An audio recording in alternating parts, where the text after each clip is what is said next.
Searching for the moments I'm a little less empty inside. Few late nights cause nobody seems to make the time. And I don't know how to do this right. No, I don't know how the years gone by. Searching for the moments I'm a little less 25. Every now and again I trace my steps back to then. Ooh, I want that feeling. It's all that I needed to move on, to feel it. It's all that I needed.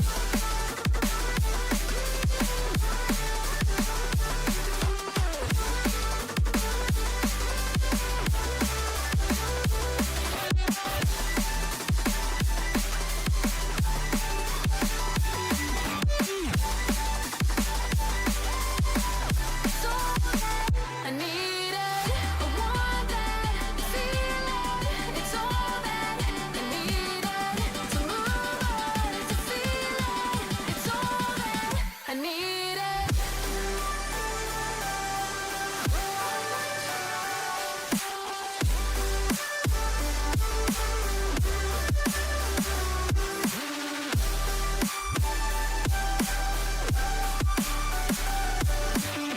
To move on, to feel it.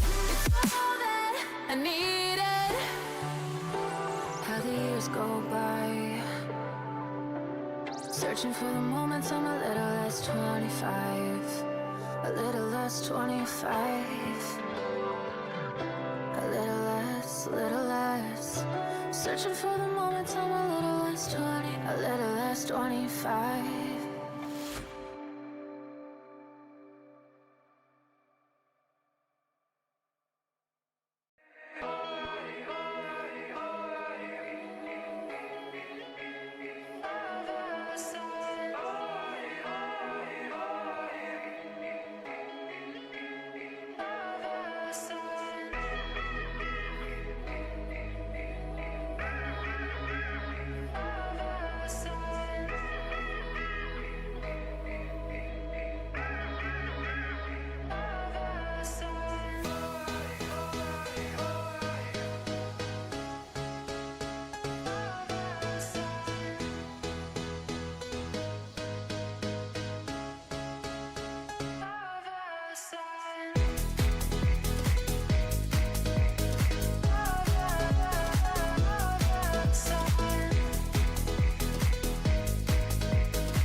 I got you and your vibes in my mind, I can't get enough.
I've run tournaments, I've hosted a summer camp, I've organized citywide events in New York City, I've took lead in protests that have mattered, and have worked alongside some of the best in the game across different industries.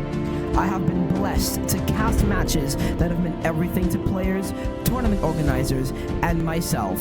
I've hosted, I've told stories, I've done my best to represent this scene with heart.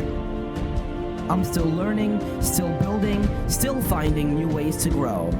This isn't about being perfect. It's about being honest. It's about the grind, the game, and everything in between. Real stories, real voices, no ego, just the truth. From everything from esports to even real life stories, this is Melekiym Unfiltered.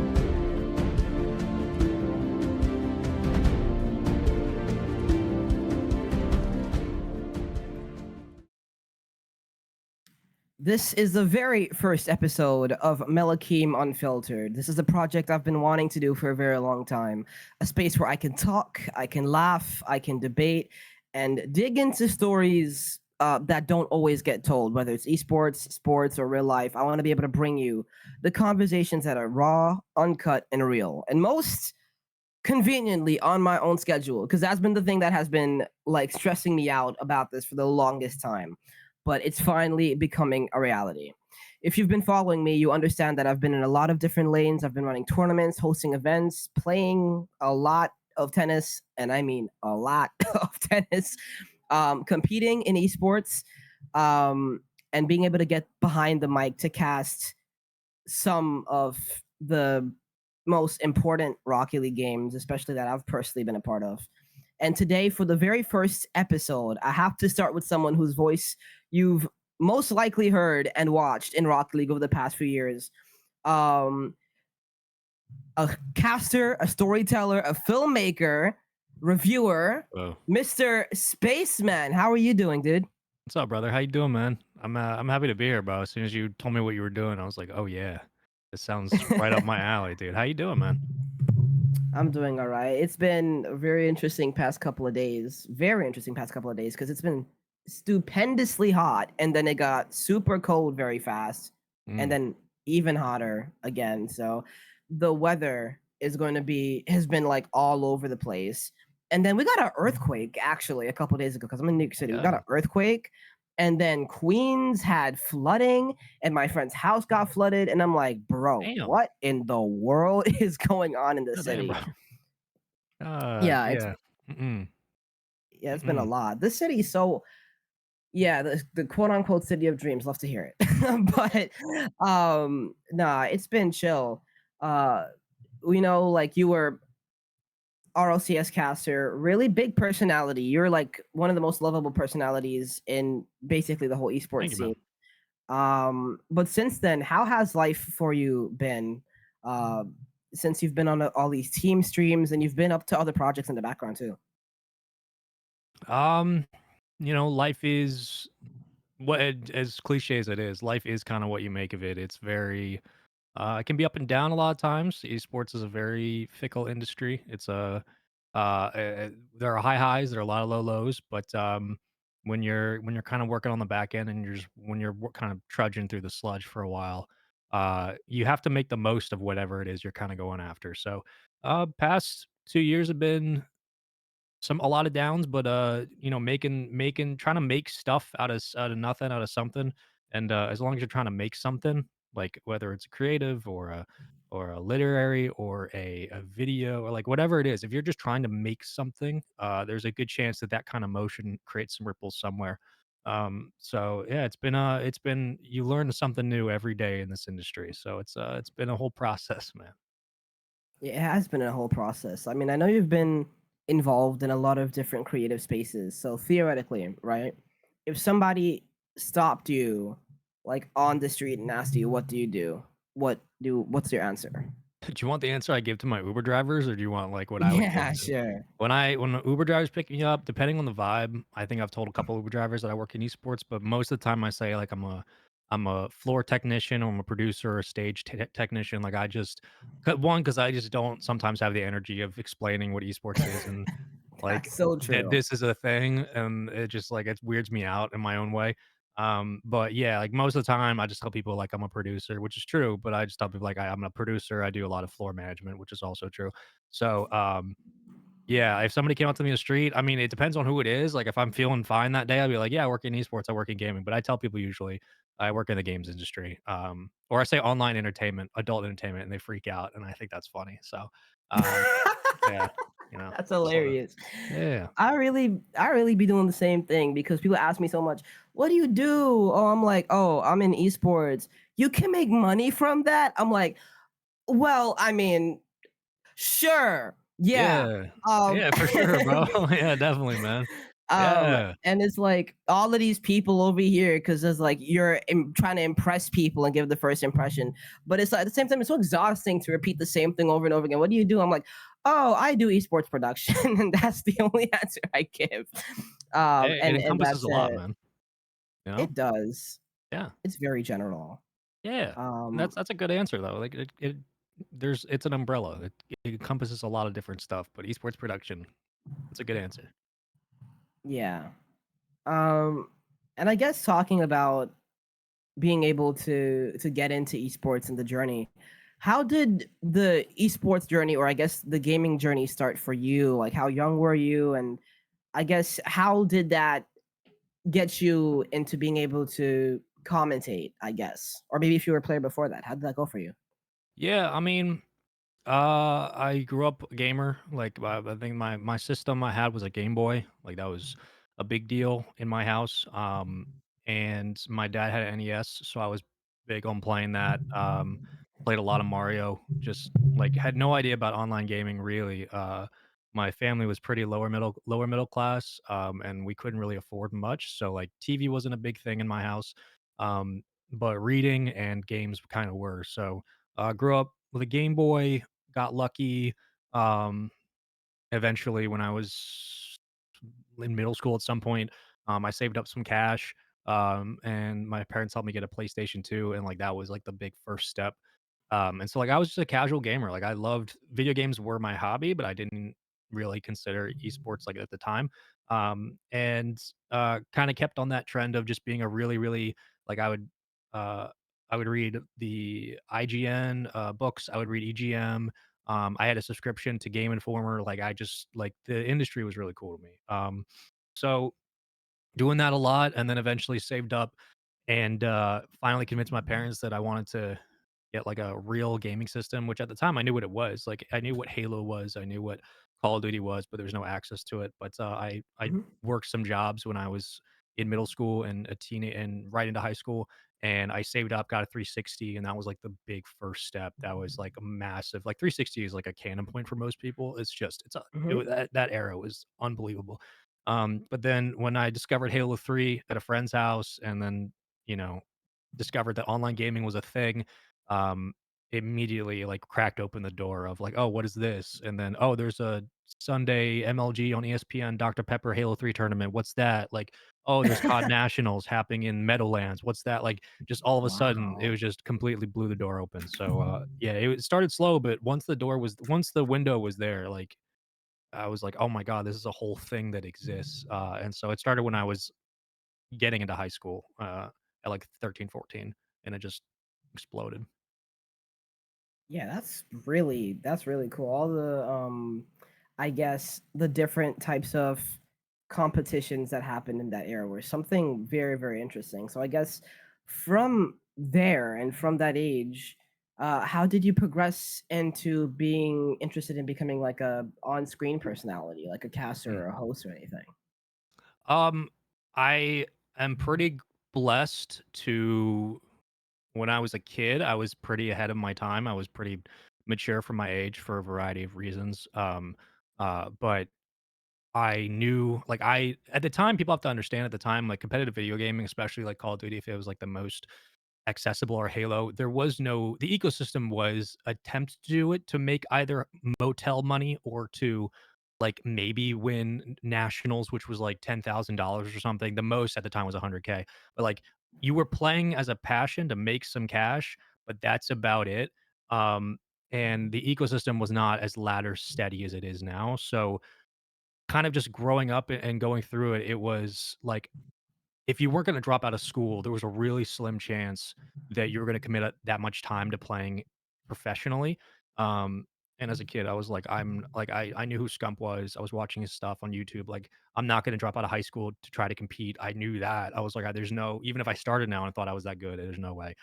So I Yeah. made the business decision really early to like invest in part of something that I liked about esports that wasn't playing. And as soon as I heard like Puckett and Benson casting, and I saw that that was a thing, I was like, oh shit. Um, yeah, that was like a light bulb moment. So as soon as that Yeah. started, I was like, all right, I need to figure out how to do this. And a lot of it is just self start. A lot of it is just like throw yourself into the pit and literally figure it out as you go. It was zero tournament organizing, 0, like, Yeah. mentorship, just straight up, like, I'm going to public matches and, like, asking around, like, it's just it was a Yeah. very different ecosystem back then. Yeah, that is very, very, very different for sure. Um, Now, I guess from there, like, how did you end up landing some of your first gigs too? Because that's something I was very, very interested in for you. Because you like got out there and you were like in some really big spaces. So how did you end up landing your first gigs? Yeah, I mean, the easiest thing I tell most people when they say they wanna get into commentary is I say, like, now, record yourself, like, obviously put it on socials, like, that's, like, the first big step, and it's not, like, a cliche answer, it's legitimately the best way to do it is to take advantage of Twitter and take advantage of Reddit and YouTube and, like, put your stuff out there, but, when I started, it was very much kinda what I said about, like, jumping into lobbies with people who I didn't know and being like, back in the time COD Ghosts was the game that was currently in circulation. It was, after Black Ops 2, and there were, like, cell ladders in Black Ops 2, there were MLG 2Ks, 5Ks, but, like, those were for big time talent, and so if you wanted to kinda come up, it was either 8s, scrims, money 8s, or, sometimes CVC, which was Clan v Clan in COD Ghosts, or just, like, your own accord, like, trying to find, third-party events that exist locals, which on my side of the country was not very big. Like, again, Yeah. esports on the East Coast. I'm from the DMV. Esports was a New Jersey thing. Like, it was an Ohio thing. It was a Texas. It was a California thing. Yeah.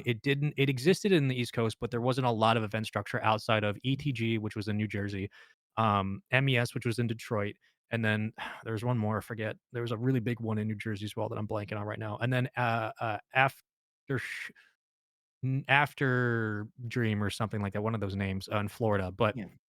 um, point being, like, they're just like, there wasn't that much to do, so, I started casting, for fun, friends, 8 matches, and I recorded some of it of just trying it out and seeing how that goes, and then honestly, it's just, like, doing a lot of local 8s like, doing a lot of late night 8s casting, solo casting to myself to record, to listen, and then, eventually, when Twitter kinda started going or getting bigger for the Call of Duty community and things started blowing up a little bit, um, start posting that, like, you're looking for work, try to get online and volunteer for tournaments online, a lot of online work, and, that Yeah. eventually, like, a lot of it, some of it I don't remember still, but a lot of that eventually rolled into, um, 2015, which is when Black Ops 3 was around, and that was, like, when locals started really, really, really popping for Call of Duty like they were before, but, that's when I first got, like, my big break on LAN was to do a local, in New Jersey, Yeah. but, yeah, it was, like, a lot of that stuff kinda blends together looking back, but a lot of it's just straight up, like, what can you do with what you got? I had an Xbox microphone, I didn't have a camera, I didn't have a PC, I had a laptop that had a Roxio game capture, and I would hook it up to my Xbox and my TV, and I would record it and, try to commentate afterwards, and, like, it's just so scuffed, but, like, Oh that's what yeah. you have is what you have, so it was a lot of that Right. back then is just straight up whatever you got, just try to make the most of it. Yeah. Because I know like even for starting up, I remember something I used to do a whole lot when I was like 12. Because I started when I was 12 years old. Oh my goodness, those were the days. Um It was a whole lot of, like, 'cause I was on my PS4, Mhm. and I was like, "Hey," my friend introduced me to Rocket League, like, "Hey, oh, this is actually a thing where people can compete online," and I'm like, "Okay." I went in the Rocket League server, got a whole bunch of random golds and plats, and put them in like a tournament, like a 1v1 tournament. Mhm. And I remember it was organized so terribly, and it ran into like 2 in the morning. And I was just there with my little headset on the PS4, just screaming at the top of my lungs, "Oh my God, he missed the ball!" and Yeah, man. um, oh, those Yeah. those were the days. Like that is like very true. Like you kind of have to make deal with what you have. And for me, I guess I kind of expanded into me creating my own league, which I don't know how that ended up coming apart or coming together, I should say. But that was really fun. That was one really interesting part of Rocket League that time for me as well. Um, so for you, how did you get into Rocket League and your introduction to Rocket League commentary, I guess? My first step it's funny, my first intro to Rocket League was at I was at a local in New Jersey. I was at ETG, and we were setting up. We were doing setup late night for the LAN. Usually, locals at the time would happen is there would be. It was rare if it was a 2 day event. Usually, it'd be a 1 day, and it's can't looking back, can't believe we would do that. But it would be a 1 day. We'd get in. We'd set up before. We'd set up through the morning, and then you do the 1 day event. You would usually run for like 16 hours, and then it would be over. So there wasn't a lot of time to kind of figure things out back then. It was just a lot of go, go, go. So while that was going on, while we were setting up for the local, um, we knew Rocket League was coming out, and we knew that RLCS was happening in California because there was a conversation with one of the tech guys who worked on Gears of War at the time, and we were just talking about like, oh yeah, there's this game called Rocket League that like they're starting their own league format, which was RLCS, and they're like, they're starting their own league, and that's in California, and that's like a big deal. They're like, oh yeah, like we were like, we hope it works. That's a big deal. Like there wasn't Yeah. CWL was just barely getting off the ground at that point. HCS was yet to go, maybe it was yet to go in its first season, or it was just starting its first season. So like the League of Legends had like just started getting going. And CS was really relying on intels and stuff like that. So like this was Rocket League getting off the ground for a North American audience was a big deal. Um, so that was the first time I heard about it was just like, oh, there's this game in California. That's great. But I tuned in at one point. I was in Detroit for an event for COD, and Golden Boy was hosting season 7 Worlds, and I hadn't really tuned into Rocket Right. League a lot. But I met Golden Boy before I think before that, and I was just tuned in to see what was going on. And the first match I heard was actually the grand finals, and it was Jorby and James, Oh yeah, commentating, epic. and, it was season 7 finals, which if people haven't seen, like, just obviously go watch, it's great, but I was about oh, what year was that? Was that 2018? I was about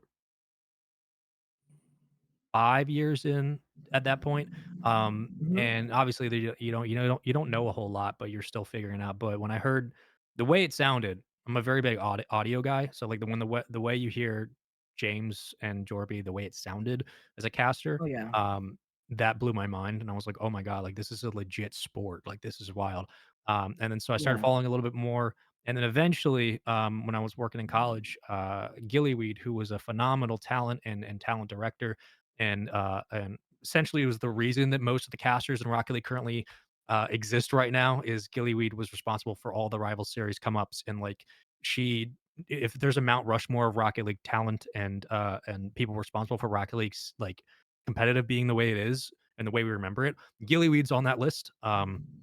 So she I actually reached out to James Bott on Twitter at one point in 2019 during my last year in college. I was getting close to graduation, and I was like, "Yo, like, I was looking for games to do. I had just finished a season with Gears of War. I was still doing COD at the time. I was just dipping into Halo for a bit.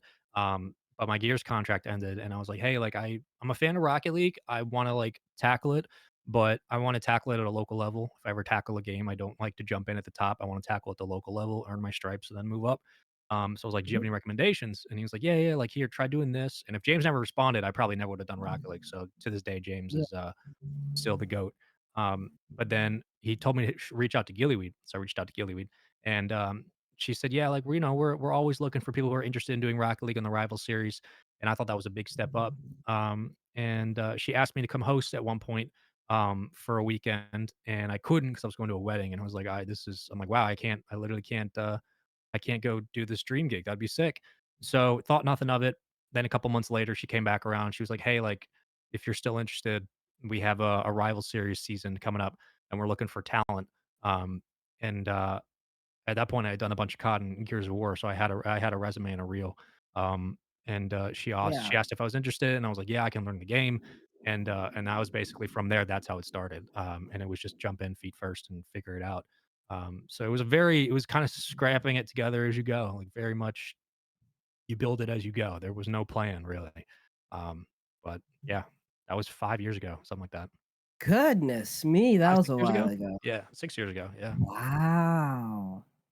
You said that was 2019, 2018? 2019 is when the offer came in. Yeah, so that was 6 6 years years ago, ago. Yeah, dude.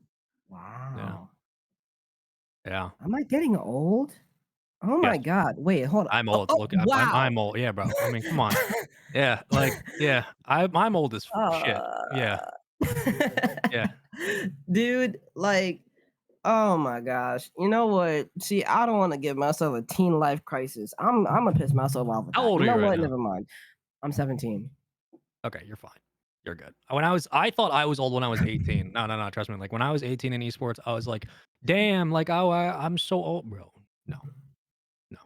I'm Oh 28 man. now. Like when I was 25, I was like, shit, I'm getting old. Like you It's got a it's lot of just time. scary the way that time moves. It's Yeah. just so odd. Oh my goodness. This year has felt slow but fast at the same time. I don't know how that's possible.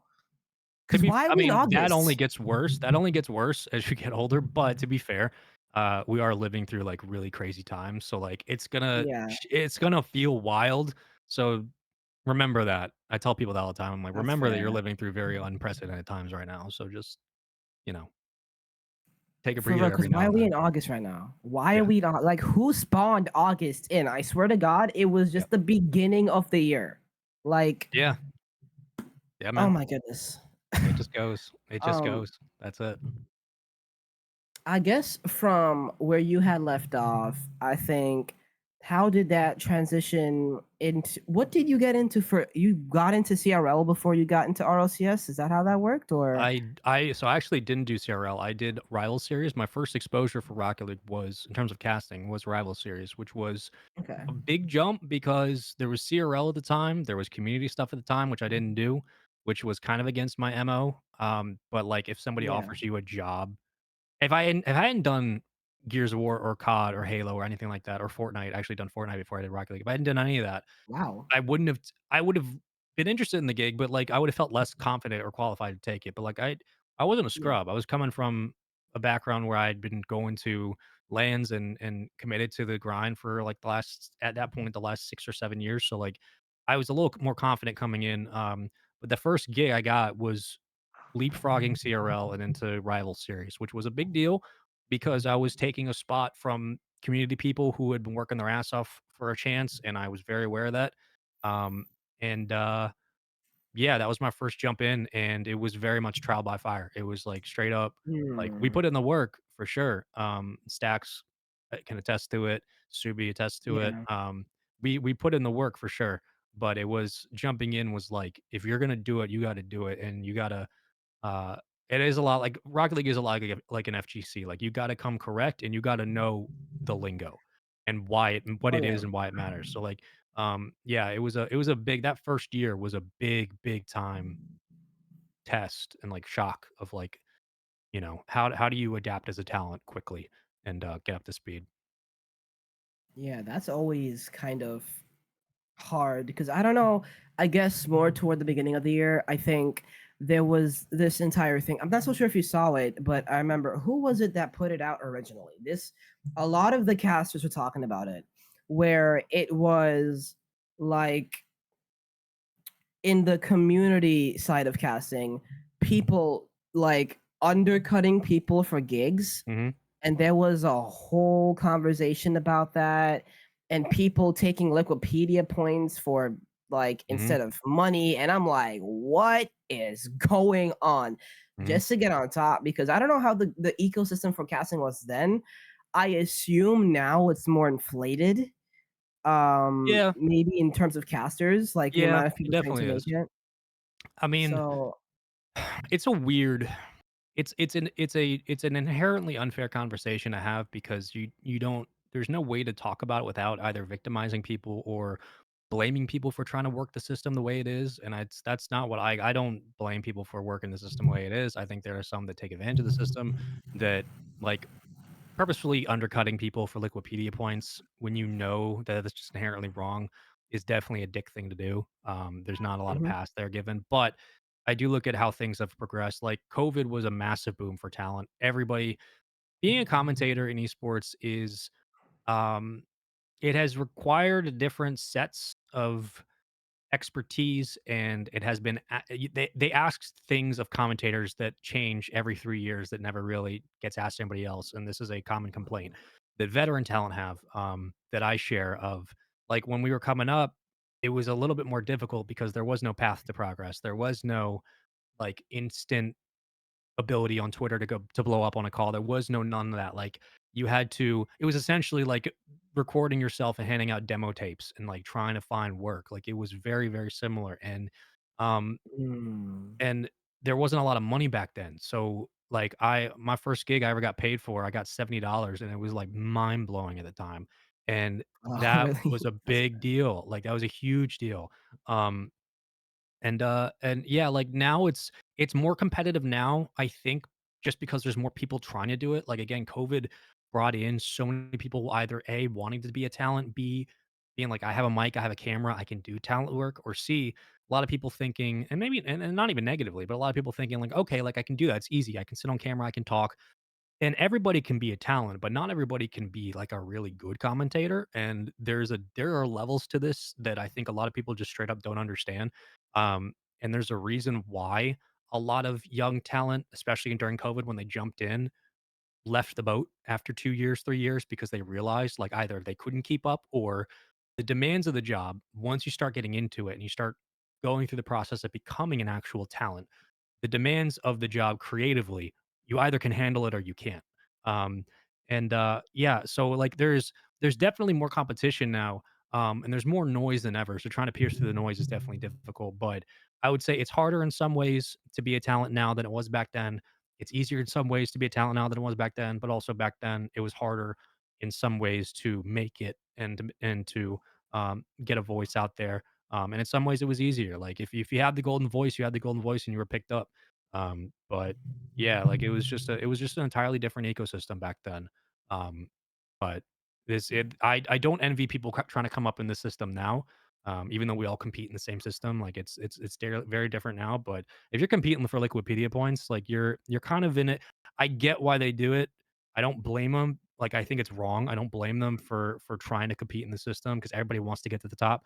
But there is a there is a value to being a talent and a commentator as an art form that I think a lot of people either ignore or they look at it as like, I need to do things to make it and not I need to do things to be a good commentator. And that's Yeah. where my ethos has always been like, be good at the craft first and then worry about everything else second.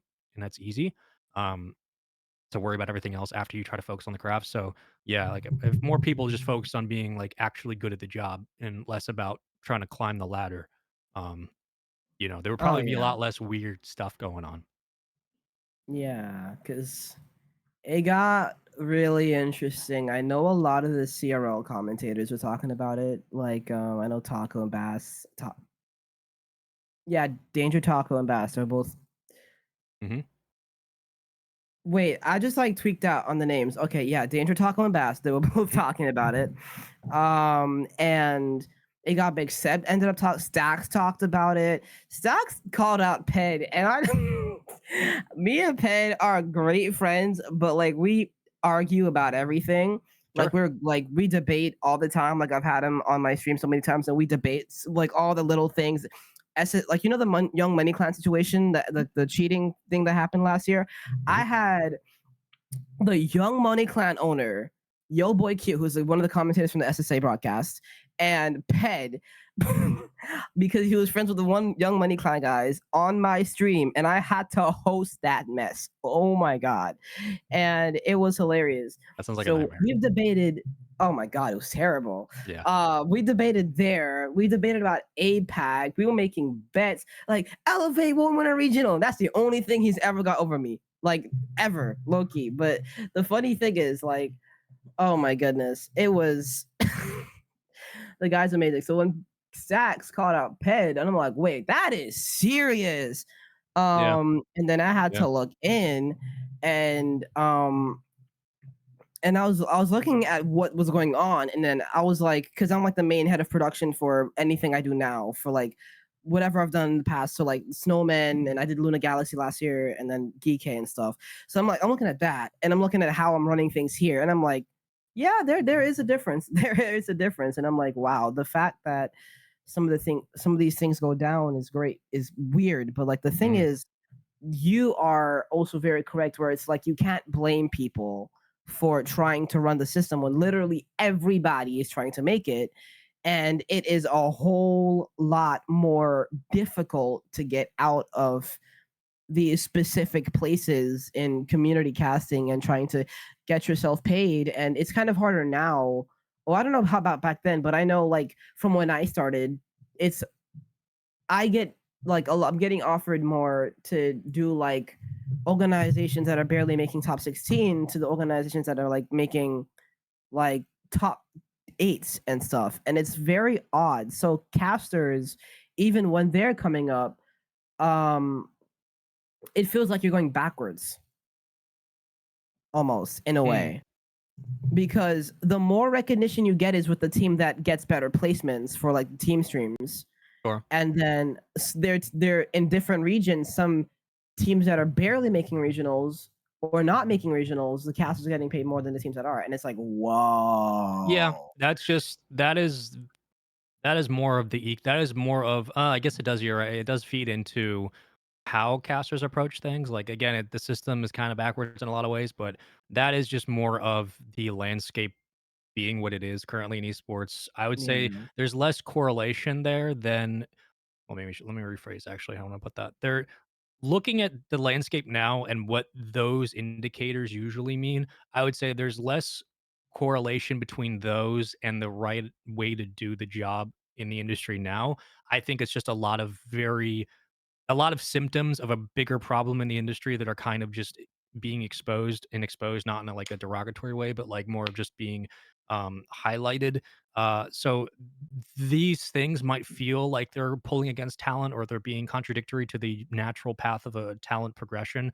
But this kind of stuff, I think, is more just indicative of the state of the industry than it is like anybody or any org doing something malicious or ill aligned with what talent are trying to accomplish. But like, yeah, it's I mean, back in the day, it was like the paychecks were if you weren't tier 1, like, the paychecks were you covered your hotel room or you got, like, $30 or something, like, it was just yeah, the incentive was out especially for pros who were, like the salaries there were no salaries back then, they were playing for prize pool, and that was their salary, but the pros back then were playing to be the best, and the money was there, they wanted the money, but, like, they were playing to be the best because they wanted to be the best. Same thing with the talent, like, we were competing with each other to be the best because there was no money to fight over really. It was just we wanted to be the best. yeah, So yeah, it's again keeping that ethos of if you know why you're doing this, you can avoid a lot of the bullshit that kind of pops up around whether it's teams trying to take advantage of you or organizers who don't really quite have their bearing straight or whatever it is. Just like you gotta sometimes you just gotta lock in and remember why you're doing the job and what the whole purpose is, and then um, yeah, honestly, like try not to compare a lot of the stuff that goes on between some teams that pay more than others. Like it just that is just the way it yeah, works. And that was the way it was in the grid too. Like there were orgs that were paying casters full day rates that even more than that, that like are mind blowing amounts. And then like Envy and FaZe were paying people full day rates, and at Rogue I was making like $200. Like it yeah, was not even close. So it just you just kind again, it's like you just try to make the most of what you got and wherever you are and just keep riding the wave in a way. yeah. That's very true. So now for you, I guess, how was your like How was the experience getting called up to RLCS? How did that go? And how was like your reaction to it? Getting called up to like the mainstream of RLCS and then being able to go, Mm. I guess, start off going to these lands and going into these regionals. Like, how was that? Um, Looking back, it was an exciting experience. Obviously, like my hope at some point is to continue working with them, but um I the problem I have in my career is that been I've never been solidified either with Rocket League or with my 13, 14, almost 15-year tenure with COD. I've never been Wow, solidified. Yeah, that's a lot of I'm old as years. shit, man. Um, Especially with Rocket League though, like getting called up, we got rolled over after Rival Series 9 and we got rolled into RLCS, or Rival Series 6, excuse me. We got rolled into RLCS. And this Mhm. was during COVID and we had just gone from 3 weeks inside the studio at Burbank, which was a great experience, but we only got 3 weeks of it. And then learning, like having to expedite our learning and stuff and go really quickly. RLCS at the time was a great experience for all people because we were kind of on the B stream of RLCS. And for a lot of the rivals Mhm. talent, we were doing like a show every weekend. And that was great because one, we're getting paid, but two, it was so much experience just to grind the hell out of the game and just get all of the ideas out there.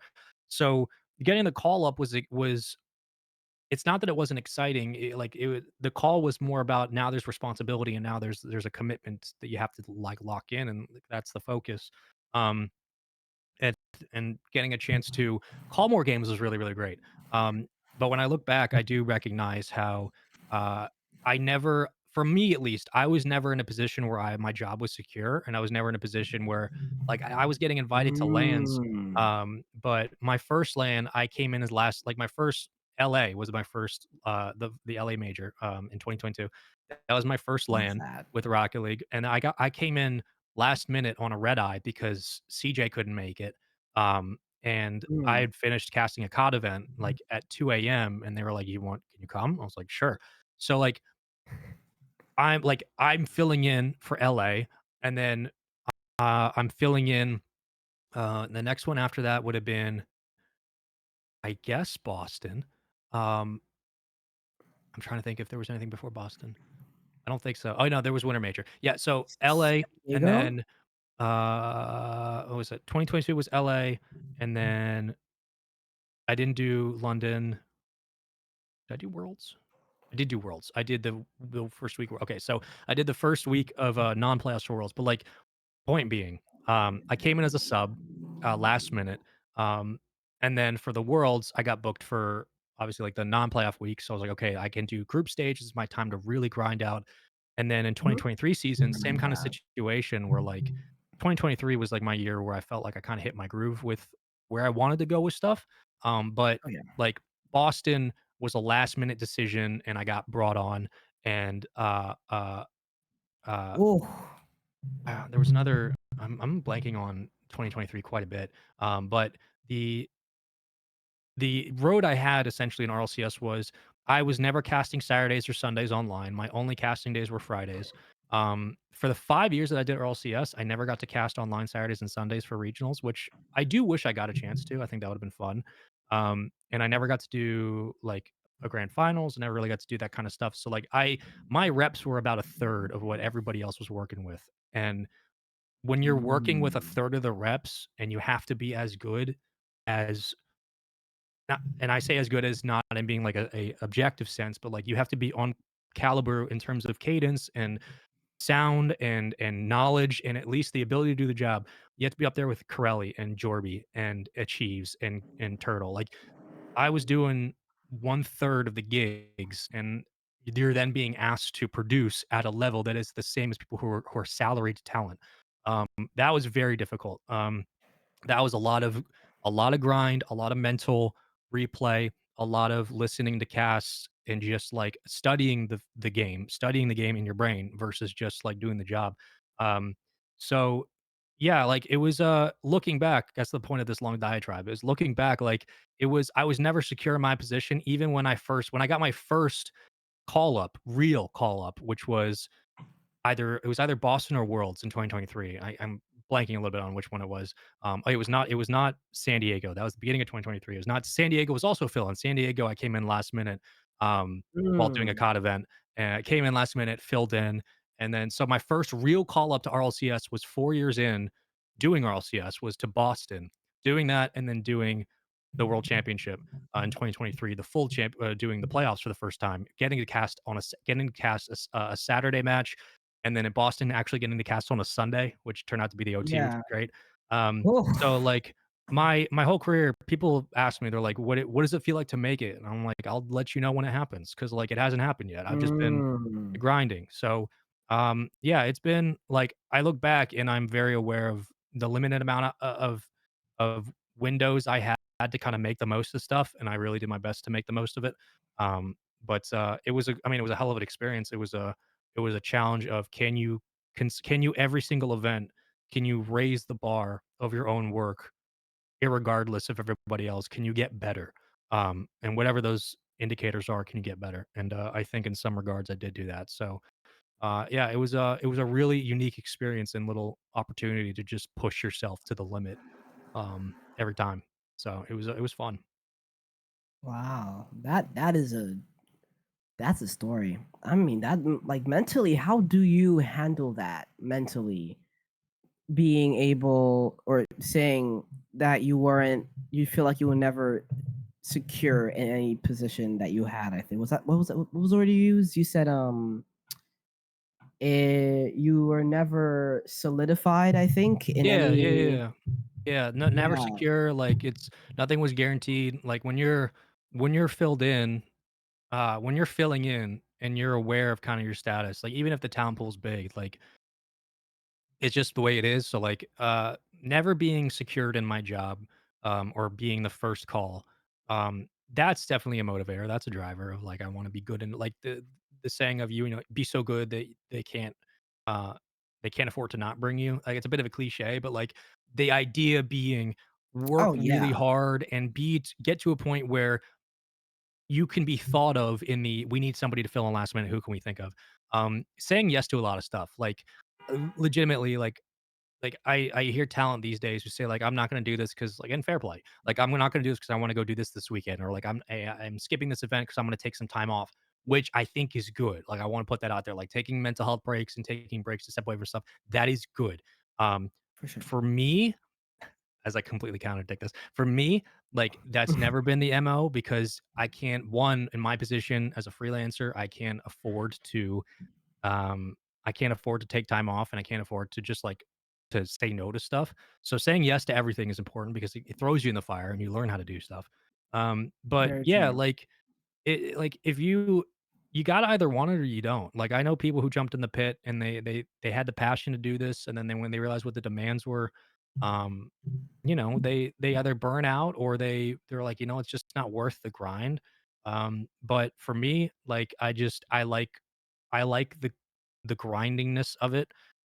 It can be a lot. It can be, your days are like, why am I putting my body and my brain through this for very little return? But Oh my when you do goodness, get yeah. a chance to fill in and they say like, "Hey, we need somebody to come help out," and then you get a chance to go in and kind of show what you've been working on for the past 3 4 months quietly, like that kind of stuff. It's very uh it is very much like a stamp of self on the scene. So it's yeah, man, it's just you either legitimately like you either want it or you don't. And if you don't, that's not a bad thing. Like it's not bad at all. But you have to be willing to sacrifice a lot of stuff. And I just straight up I want to work the job. So uh if it requires you putting up with mental spirals and all kinds of crazy shit, then you do it. You just figure it out. Yeah, I mean, for you, like the way you cast, you can definitely tell you have like a lot of experience. You have a very universal way Oh, thank you. of bringing energy and bringing what's the word? I would like to say like analysis to things. Um Mm, because it's not a very generic way, and that is the thing that I love so much, that a lot of people these days like I feel like it can be repetitive, and you are very unique. You have a unique style, regardless of what you do and where you are. And it's really really cool. And speaking of unique styles, okay, I'm I about want this to segue, hop bro. into let's for you, I guess Yeah. after your RLCS tenure, you hopped on. Was it with Luminosity, Mhm. with Corelli?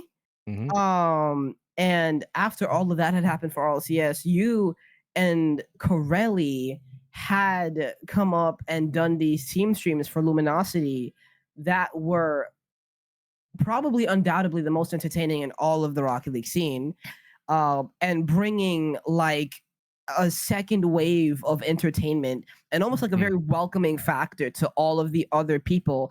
And it definitely helped so many other people get into the team stream part of the game so they could actually invest into the players that are playing Sure. outside of just RLCS like mainstreams, and also the be able to also look into what other organizations and team streams are doing. So you, although team streams have been happening for a very long time, I feel like you guys kind of broke the barrier with the amount of stuff that you are able to do on a team stream. So let me ask you, how did these team streams come about? And I guess like for you after the RLCS tenure, um, who reached out to who, and how did this actually happen? Like what happened with that? Yeah. Luckily, I had been the first time I got to work with Jack fully outside of an online regional. First time I got to work with Corelli was our LA Major 2022. We casted an NRG Renegades match. And I was like, Ooh. oh, that was cool. Like we started talking a bit more, figured out, kind of where we align on stuff, and like we became friends. And same thing kind of with Turtle. Like uh we kind of I honestly looking back, I don't remember when it was that we kind of became bros, but um me and Corelli get along really, really well. We have a very similar sense of humor, so it always helped. Um, and and when the season ended and they were talking about doing team streams and stuff, I mean, this was like a year or so after the grid, which the grid I think is still looking back one of the best experiments Rocket League's ever done. The grid was Oh like yeah. a weekly event, in-house streams. They had an overtime main channel with stacks and do with no nos, and like it was great. And that was where people could each team was competing for their own performance points in the season overall. But like the grid was great for it was like essentially it was glorified six mans. It was great. And Mm. it allowed broadcasts to exist in their own state. We had E United with Sleegy, like we had Envy with Stacks and Jorby. There was Phase with Corelli and Scissors. Like there was a bunch of different stuff that was in the ecosystem. And at the time, I was with Rogue, and they didn't have anybody. Like we couldn't get anybody except me. So like, uh, my whole point with Rogue was just like do random shit and like have fun and just like let's there's no point in trying to be RLCS stream because everybody's trying to do that. So like, let's just see what happens. And Yeah. build something weird. I think the weirder the better. Um, the point of that is like that was kind of the point of like make something weird that just is your own. And when the season ended in 2023, I was talking with Luminosity, a social media manager guy. Will was a friend of mine. He used to work at United. He worked on the COD team. We were going back and forth about like they had some plans. They want to do some stuff. Luminosity, and I was like, yeah, man, like we're potentially looking for a team to do some stuff. I want to try to do something. And he said, he's like, yeah, like if you don't have a team yet, like we're looking for like we want to hire what you do at Rogue. We want you to do that here. I was like, okay, like, do you want me to do it by myself? And they were like, well, you can, or you can bring somebody. And as soon as they said that, I was like, there's only one person I know who could kind of balance this. And it was Corelli. Just in terms of style, Mhm, I think he could balance what ideas I had in mind and what ideas he would eventually have in mind. Um, mhm, and the only way we would do it is if we had complete creative access and control to the stream. Like, obviously, they would vet things. Obviously, the management would yes, yay or nay certain things, and like we tell them what we were doing, but yeah, we wanted no input in terms of what we can and cannot do. As long as it's allowed, we don't want them to tell us what we can do. We want to do it ourselves. And that whether it sinks or swims, it's up to us. So they gave us creative control and licensing to our own names and everything. And it was great. And as soon as Luminosity gave us the green light, um, Jack and I just started getting to work on we were just like, you know what? We had a basic outline immediately off rip of the kind of style of show we wanted to do. We're both big fans of our humor is like our humor is very sadistic at times. It's very masochistic. It's very like out there. You got to know how to walk the line for sure. But like Oh yeah. you look at things like Howard Stern or Andre or uh um oh my god, Eric Andre at 2 a.m. on like Adult Swim. That's what essentially we wanted our stream to be. Was we wanted to be Adult Swim at 2 a.m. but like for esports and not like so insane. But like yeah, like that whole kind of unexpected expect the unexpected. You never know what you're going to get. And we wanted the players to feel like they weren't just clocking into a 9 to 5. And so that's kind of where it started. And we just kind of built out. We were just like every week we were just like, okay, how far can we push this? Like, how far can we do certain things? We wanted to use like we had so many. I mean, looking back at the meetings, we had so many, we tried not to reuse a lot of stuff even though we did, but, like, we had content planned for so many different scenarios that either wouldn't even come up or just things that wouldn't make sense.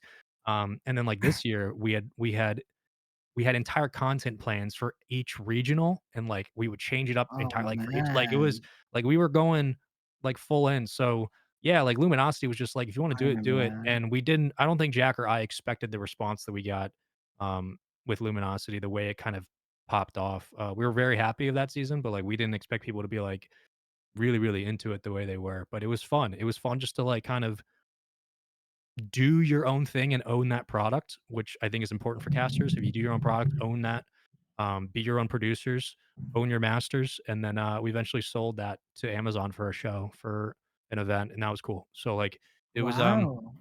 it was cool, man. It was cool just to kind of do your own thing and like own it and say that I did that. That's kind of what casters should get into is just being like I can do this and make something Mhm. unique. So yeah, it was a really fun time doing that. Yeah, that was an era is an era of Rocket League I don't think should ever be taken for granted because every time because I didn't do any of this past year. So every time or actually I guess last year when I was doing Snowman and we played you guys, maybe it was the second regional or something Mm, stupid like that.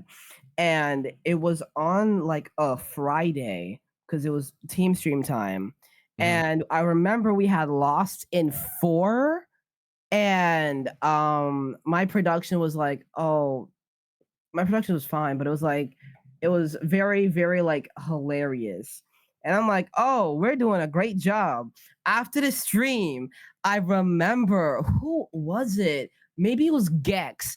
And he's like, look at what Luminosity is doing right now. Is that a what did he say? Like a is that a boat? I'm like, what are you talking about? And I go and I check the stream, and it's just some yeah, crazy man. stuff going on, Yeah, man. and the viewers are so engaged. It was like, wow. So Yeah. like you guys really, really hit that. Yeah, man, just gotta keep people on their toes, bro. Gotta let them just even Jack and I wouldn't tell each other what we were gonna do. So, like, it was Jack would surprise me, I would surprise him, production's also important, like, Britton, who works with us, like, he knew the show just as well as we knew it, so he would introduce things without our approval, and, like, that's everybody trusts each other, so it was Yeah. very improv is a big deal, they used to do improv classes in RLCS, they don't anymore, but they used to make the casters go to Oh improv, really? and, I like, heard learn how to that. do stuff because it's just a good skill to have, but yeah, like keeping people on their toes and surprising your co-casters with random shit and just seeing what you can get away with, like it's it makes Yeah. it makes the community feel like they're a part of an experience outside of like we wanted to create our own vocabulary, our own lingo, which we got a little bit with like Kiss the Ring and like and Horked on all kinds of stuff. Like introducing things that Yeah. there's got to be a reason for why you're doing something. So um yeah, it's just there's a method to the madness for sure, but, I'm glad that it I'm glad that it came across that we spent a lot of money and time in the production because we were just throwing shit together and see if it Yeah. works, so, yeah.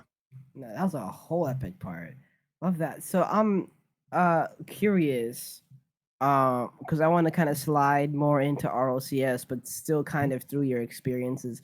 Were there any ROCS or like casting moments that something crazy that a story that you've never told before, but it's got to kind of do with RLCS or like maybe casting commentary Mm, in general? um, the only thing I can think of is, I mean, in terms of like not controversial, no, not like that. But like the only thing I can think of Yeah, that's yeah. just straight out of the norm, for me was um doing casting Worlds 2023. Um, my favorite cast I've done was the Gen G K Corp cast in terms of like fluidity and cleanliness and production wise, like in terms of the value I provided, like I think that is my best product I've put out.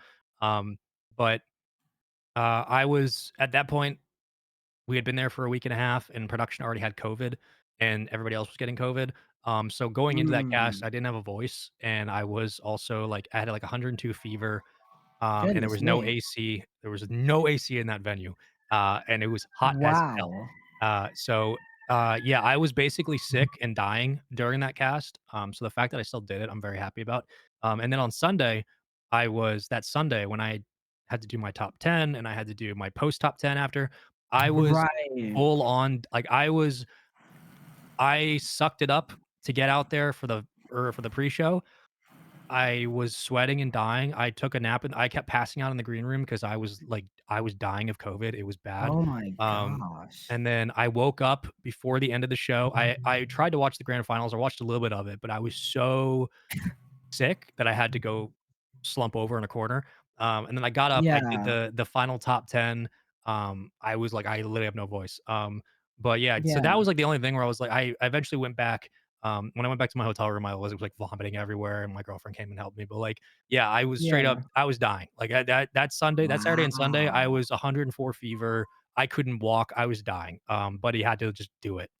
So that's the only thing where like I'm like, damn, I can't believe I did a top 10 while I was literally burning up from Yeah, the inside out. that That's must have insane. been an experience. Yeah, it Um, was very fever dream. It was very fever dream for sure. I'm Yeah, sure. yeah. Um, wow, there's some fire trucks going on outside. I don't see, I live in this the is a city. I know the problem with same thing. living in Brooklyn. This is Hey, man, I'm from Baltimore. like, I already know. yeah, oh my Yeah. goodness. I guess kind of sliding from that, I had a question because you used to host like the top 10 plays. Mhm. How did that come about? But what was the hardest part you feel about being able to do that show? That came about, I started doing we had some moments in RLCSX with the old Psionics team where they want us to kind of come up with some content ideas we might wanna do, and there's a lot of generic stuff you can do with that. There's a lot of high budget stuff that doesn't really fit into the vision of the show, but I figured I always was a fan of top plays. I think they're done very specifically in esports in a certain way. And so I just wanted to try my hand at it and see how it goes. And I thought I had a style that could work with it. So we started doing them online, recording them for like the 7-Eleven Slurpee Cup and the NASCAR 355. Like we started doing a bunch of online regional top fives, and then really at San Diego in 2023.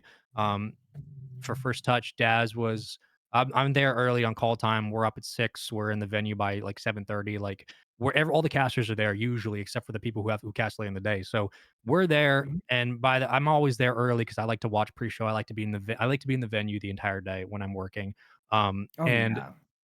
and Daz, like he's doing first touch, and I had done some top five stuff, and I was on the desk. I'd never done it in person, but I was on the desk for a first touch thing, and uh he was like, "You wanna do some top 10s from here?" And I was like, "Sure, I'll try top 10." We did top 10, and I was like, "Okay, that feels a little weird being on the desk doing it, but, like, it's okay." And then I talked with my producer, Johan, who's still with Rocket League, the greatest producer like ever. Like Johan is the reason that the greatest Rocket League events look the way they do. Johan's the goat. Um, Mhm. but I was talking with him, and we were like, "Yeah, like here's some ideas of how we might want to do this. Like, can we try doing it standing up? Can we try doing it like not as just a segment, but like as an interruption, as like something a little bit different?" So yeah, Mm. once we figured out the way to do it and the way to present the content, and then doing that, like that was really, really fun. But the biggest hurdle was just how do you push the envelope of what you're doing with the content to where you can keep it E for everybody, but you don't just make it where you're just rattling off plays. Um, Yeah. so that was the biggest hurdle was figuring out how to actually do it. But once we got the formula, it was great, and we just kept going. yeah, it was it's fun to do. It's definitely it keeps people on their toes, which I think is great. But yeah, man, it's just figure it out as you go, really. Oh yeah, it was definitely my one of my favorite experiences because y'all definitely like the way that it was introduced, especially on land, was straight hilarious. Because I might be tweaking, but I remember once, I'm pretty sure, where your voice came out of nowhere in like maybe was it in a Mirror of a Death segment? It was somewhere. Maybe they handed it off to you or Oh not, but it was yeah, like it was very like, oh, there's Spaceman. Where did he oh come? yeah, I look and I'm looking at you back. I'm yeah, like, yeah, yeah. what? Where did he come from? Yeah, that kind of Like, there's a the WWE is not only great for storytelling stuff, but they do a lot of stuff mhm, entertainment-wise that like more esports should take advantage of. They're a storytelling business. They're incredibly good at it. yeah, And we tried to, especially in 2023, we tried to incorporate a lot of like we use the smoke machine with Gibbs, we use stacks with intros. We tried to do a lot of like WWE kind of setups and yeah, introductions that like it really does fit Rocket League in a lot of ways. So yeah, like a lot of the timings and the sequencing of content, a lot of that stuff can be traced back to like really good traditional media that still works. Um, but yeah, it's Stack's a big WWE guy, so a lot of that influence kind of came through in a lot of their stuff. yeah. That Yeah, was like how where I mean, I guess he does have that type of like the announcing voice stacks. I'm wondering how where that came from. Like he's always had that that, man. whole He's always had that yeah. voice. I mean, he does college sports, but he's had Oh, the that makes sports sense. cadence voice since Rival Series, since I've worked with him, and he'd been trying to do what he's doing now, he had been asking to do and pushing to try to do for a couple years, and, like, it was just about could they do it? It was just about, like, could the production team get it done? And then once we got Johan and Jimmy, and everybody else on the squad, and they were like, "Yeah, we can probably do this." And then once they started doing it in 2022, he started doing it on just the stage itself before the match, and then 2023 was the first introduction where it was like a build up, and it was the first time where it was integrated into the show. Then again, it was a lot like once they figured out they could do it, the talent made the most of it, and Stacks made the most of it, and like it was just like that's the big thing that Rocket League does. That a lot of I wish other esports would do is Rocket League has allowed talents to come up with things that they can do to make the show more organic in their own, which is what esports is all about. And that's great because there are things that like I can't do what Stacks can do. Nobody can do what Yeah. Stacks can do in terms of announcing. Like he's got that voice. So like having Oh him yeah. do intros is the reason why Rocket League in 2023 was on the map so heavily and why like XQC was watching Worlds, why Kometo was streaming for like there everything about what Rocket League is at its peak is like people making small decisions and being like, I really think this is a good idea. We should try doing it, even if we can't get the money this year. Let's just try it. So Yeah. it's yeah, it's just a lot of small people, a lot of small decisions from people saying, I think this is good and I'm passionate about this. Let's try it. Um, and yeah, everybody does that. Every Jorby achieves Turtle, Corelli, Wave, T Bates, everybody does it. And to some extent, whatever it is they're doing, they're doing something that's uniquely theirs, and they've been pushing for it. So it works. Yeah. Someone in chat off topic asked earlier who would win between you and Jorby in a fight. I would embarrass Jorby in front of his ancestors if we got into a fight. Wow, Yeah, I'm gonna damn. be honest. Give me like a month of training. I mean, like Jorby's a built guy. Jorby's a really like muscular guy. Give me a month of training though, Yeah. and I will dust that man. Yeah, Okay. yeah, I'm not gonna lie. I don't want to see. yeah. You know Now, what? if we're fighting for a casting spot, he'll probably kill me. Like, yeah, he'll probably rip my head off. But if we're Damn. fighting just in general, like a street fight, I Yeah. I'm just saying. Yeah. I'm not I'm going. just If it's saying. a street, I'm too no. I'm not. I'm too New York to have somebody like. Yeah. Nah. Yeah. I trust myself there, Loki. Yep. Um. Now for you for this experience, which I'm casting wise was straight insane. Viewing wise was just like ridiculously unbelievable. The best 4-0 series in the history of Rocket League. Rule Mm. 1 versus Vitality. Boston Major was that top 4 or top 3? I think it was top 4. That was Um lower semis, so it's top 4? Yeah, Yeah, I think it was top four. top 4, yeah, thank you, Chris. Yeah. How First of all, I'm like, what do you look? Because I'm like, I don't know how the casting schedule looks. So like, you look down, you're casting, looking at the casting schedule, like maybe something like this. Oh, I get to cast lower semis. How does that come up to you? Like, okay, Mhm. what are you thinking beforehand? Maybe it's gonna be crazy, maybe it's not. Like, you have to make the most of the moment, whatever. And then it's like, boom, you have this, like, this is like the Zen moment. So everything that's Yep. going on to you, like going on, what are you thinking? And then the game three. So just kind of spill it out all for me. Like, Yeah. how did that work? Um, so Isaac and I in terms of my duos in Rocket League were Isaac and Achieves. Like that was my favorites to work with. Like I love to work with everybody, but like casters have chemistry and casters have specific styles they want to go after. And Isaac and I had our own style, and Achieves and I had our own style, and I love that. So like Achieves wasn't there for that event, and Isaac and I knew going in we wanted to team up, and we did. And we knew we were casting Sunday. For me, it was a big deal because that was the first and only time I got to cast Sunday in Rocket League, and like I was like, this is like no matter whatever happens from here on out, like I've been able to I can say that I casted a Sunday match of Rocket League of RLCS, which is a big deal for me. And so like that's all I knew was just that I was gonna get a match on Sunday. I didn't know what it was gonna be. I knew eventually on Sunday morning it was lower semis, but I didn't know the teams. Like we didn't know beforehand. Um, and then when we found out it was gonna be Vitality Rule One, honestly, there wasn't like we knew it was a hype match going in, but there wasn't a lot of like it got bigger as it was going. It was not the powerhouse of the match that it was, like, cracked up to be at by the end. Like, we went in just like, "This is just normal lower semis." And, like, looking back at that series, my casting was pretty ass for, like, the first 2/3. Like, outside of game Hmm. 3, I look at that series, and there's a lot of moments in terms of play-by-play or analysis or whatever, where 1, my cadence is off, 2, I'm not hitting my marks in terms of where I wanna be with my, my setups, my giveaways, all kinds of stuff. Like, I was not very happy with, um my performance in games 1 and 2. There was a Zen shot in game 2 that I there was a moment in game 1 that ended with a Radosin touch that, like, Isaac and I nailed the call, but then I messed up the ending. There was a Zen reset in game 2 to win it in OT that I botched the call on really badly. Like, I was a little not n nervous maybe is not the right word, but I was trying to get my bearings. I only had like 1 or 2 matches on Friday. I had 1 match Saturday. I'm very much like I like Yeah. to get warmed up, and I was still trying to figure out Oh where yeah, I for was at sure. the event. Um, and then so I was kind of like meh. I was feeling meh about it. And then game 3 comes around, and obviously it's like really intense. It's going 5 minutes so far, really, really intense.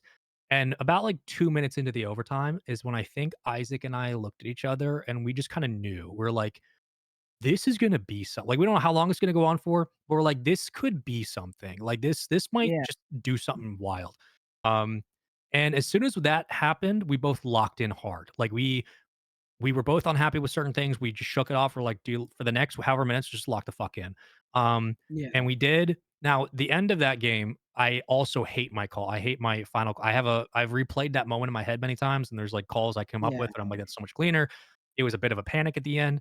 But looking at the bulk of what that overtime was, yeah, like, Isaac and I were just like as it was going, we were very aware that it was history like, we were like, "Oh, this is gonna break the record. This is going to do" like, it's just when you've been doing it a long time, you know. When you're casted a long time, you know Yeah. if a game's gonna do something or not. And watching in real time, seeing that play out was, uh, it was something. It was really something. It was the most fun I've had.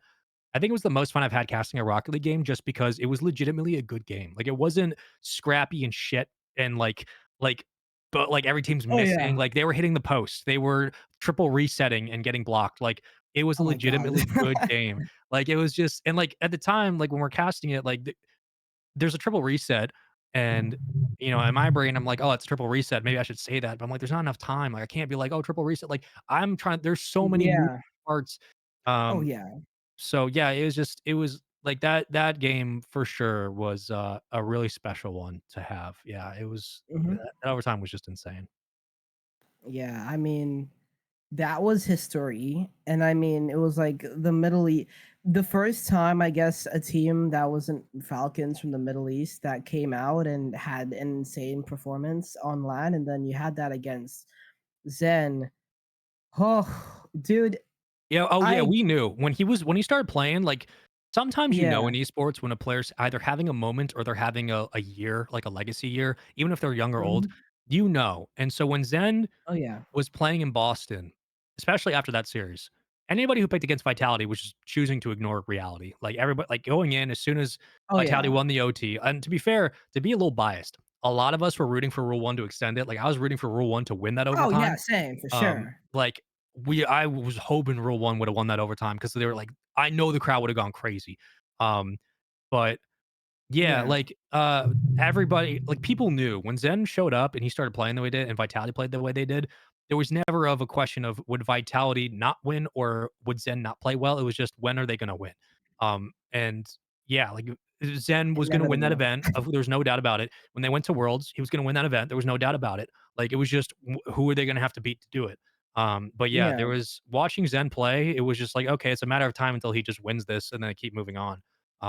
So there yeah, was no question about whether or not he was the best player or if Vitality was gonna win that tournament. Even against Rule 1, we're like, "Okay, when are they eventually gonna win this? When's it gonna happen?" Um, yeah. yeah.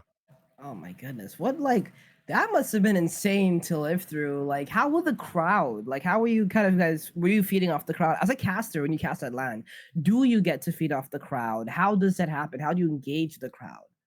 Yeah, that's I think there's an inherent access to the crowd because they're there and you feel kind of enticed as a caster to give them either some love or acknowledge them. Sometimes in casting, it takes me a minute to get my bearings. I have my own set of issues between like I got all kinds of learning stipulations and dyslexia and all kinds of shit and ADHD. So like for me, it can be a little Yeah. bit hard to get locked in even if I'm casting and I'm focused, it can be hard for me to close out the noise because I'm very aware of where I'm at, and I don't do well with loud sounds. Um, they make me hyper aware. So like if I hear booms in the crowds, I'm thinking about everything else except the screen.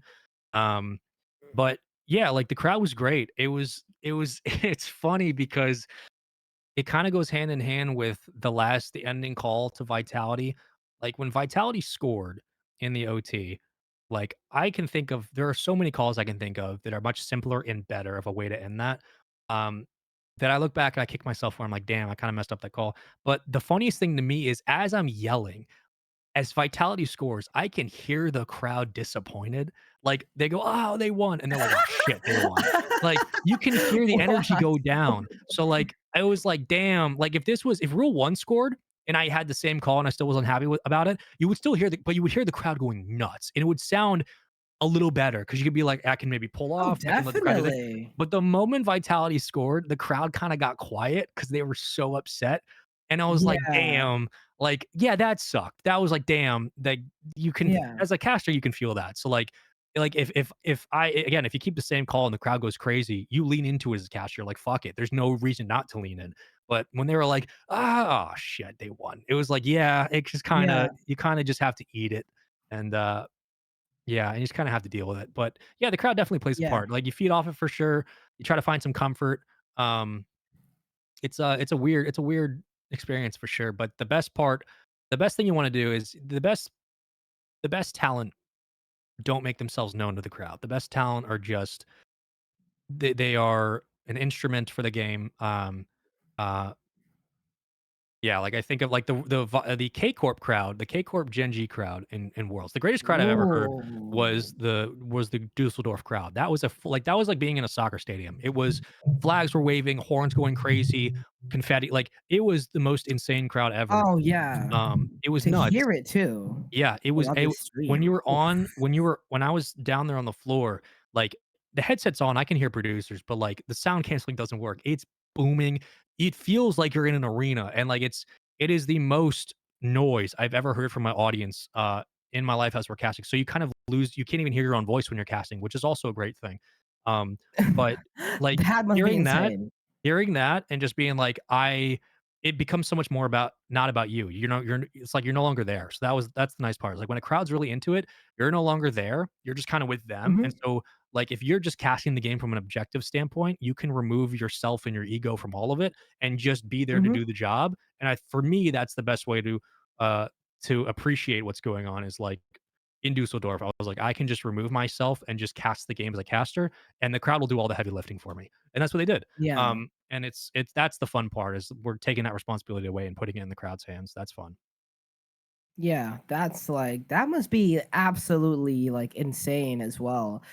Yeah. Cause I know something I've always been curious about because I got to go to Raleigh and Raleigh was an insane experience. Mhm. One thing I was curious about because I was in the VIP section and I was right next to like where the casting booth was. Mhm. And I'm thinking like, okay, I'm looking straight at Hercules and CJ, and I'm like, okay, I know they can hear this like insane crowd right here. I know they can hear it. Yeah. So I'm thinking to myself, like, you have the crowd right here, and then throughout the entire stadium, but at the same time, it's like you're also delivering the broadcast to everybody online. Mhm. So it's like a part of me is thinking, what is more important in the moment? Like getting a call that gets the crowd hyped or being able to make a call but at the same time kind of keep composure for whoever's listening on the broadcast. Like It I depends. don't know if That's I a good phrased that question. No, correctly. that's a really good question. Yeah. Yeah, and that is it. One, I would say comes down to caster preference. It depends on how you want to approach it, really. Um, Mhm. my MO has always been let the game do the work for you and just call it as play. They say in golf, play where it lies. I say in casting, call it where it is. Like if the game is really Mhm. great and there's a great moment and you feel it, like call it out. But if it's like Yeah. if it's like a there are routine goals on land that don't need to be explosive. They don't need to be mind-blowingly, even if the crowd loves it, there are routine goals that happen all the Yeah. time. They don't need to be crazy. And knowing how to temper that is important. Like as a talent, walking the line of being a great talent for those that I've listened to and those I look up to is like they know when to lean into either what's there in the stadium versus when to recognize that it's just a standard game. Um, and being able to tell the difference is a big deal. So like does Hercules and CJ hear it? Absolutely. Do they hear the crowd? For sure. Are they gonna lean to it sometimes? Absolutely.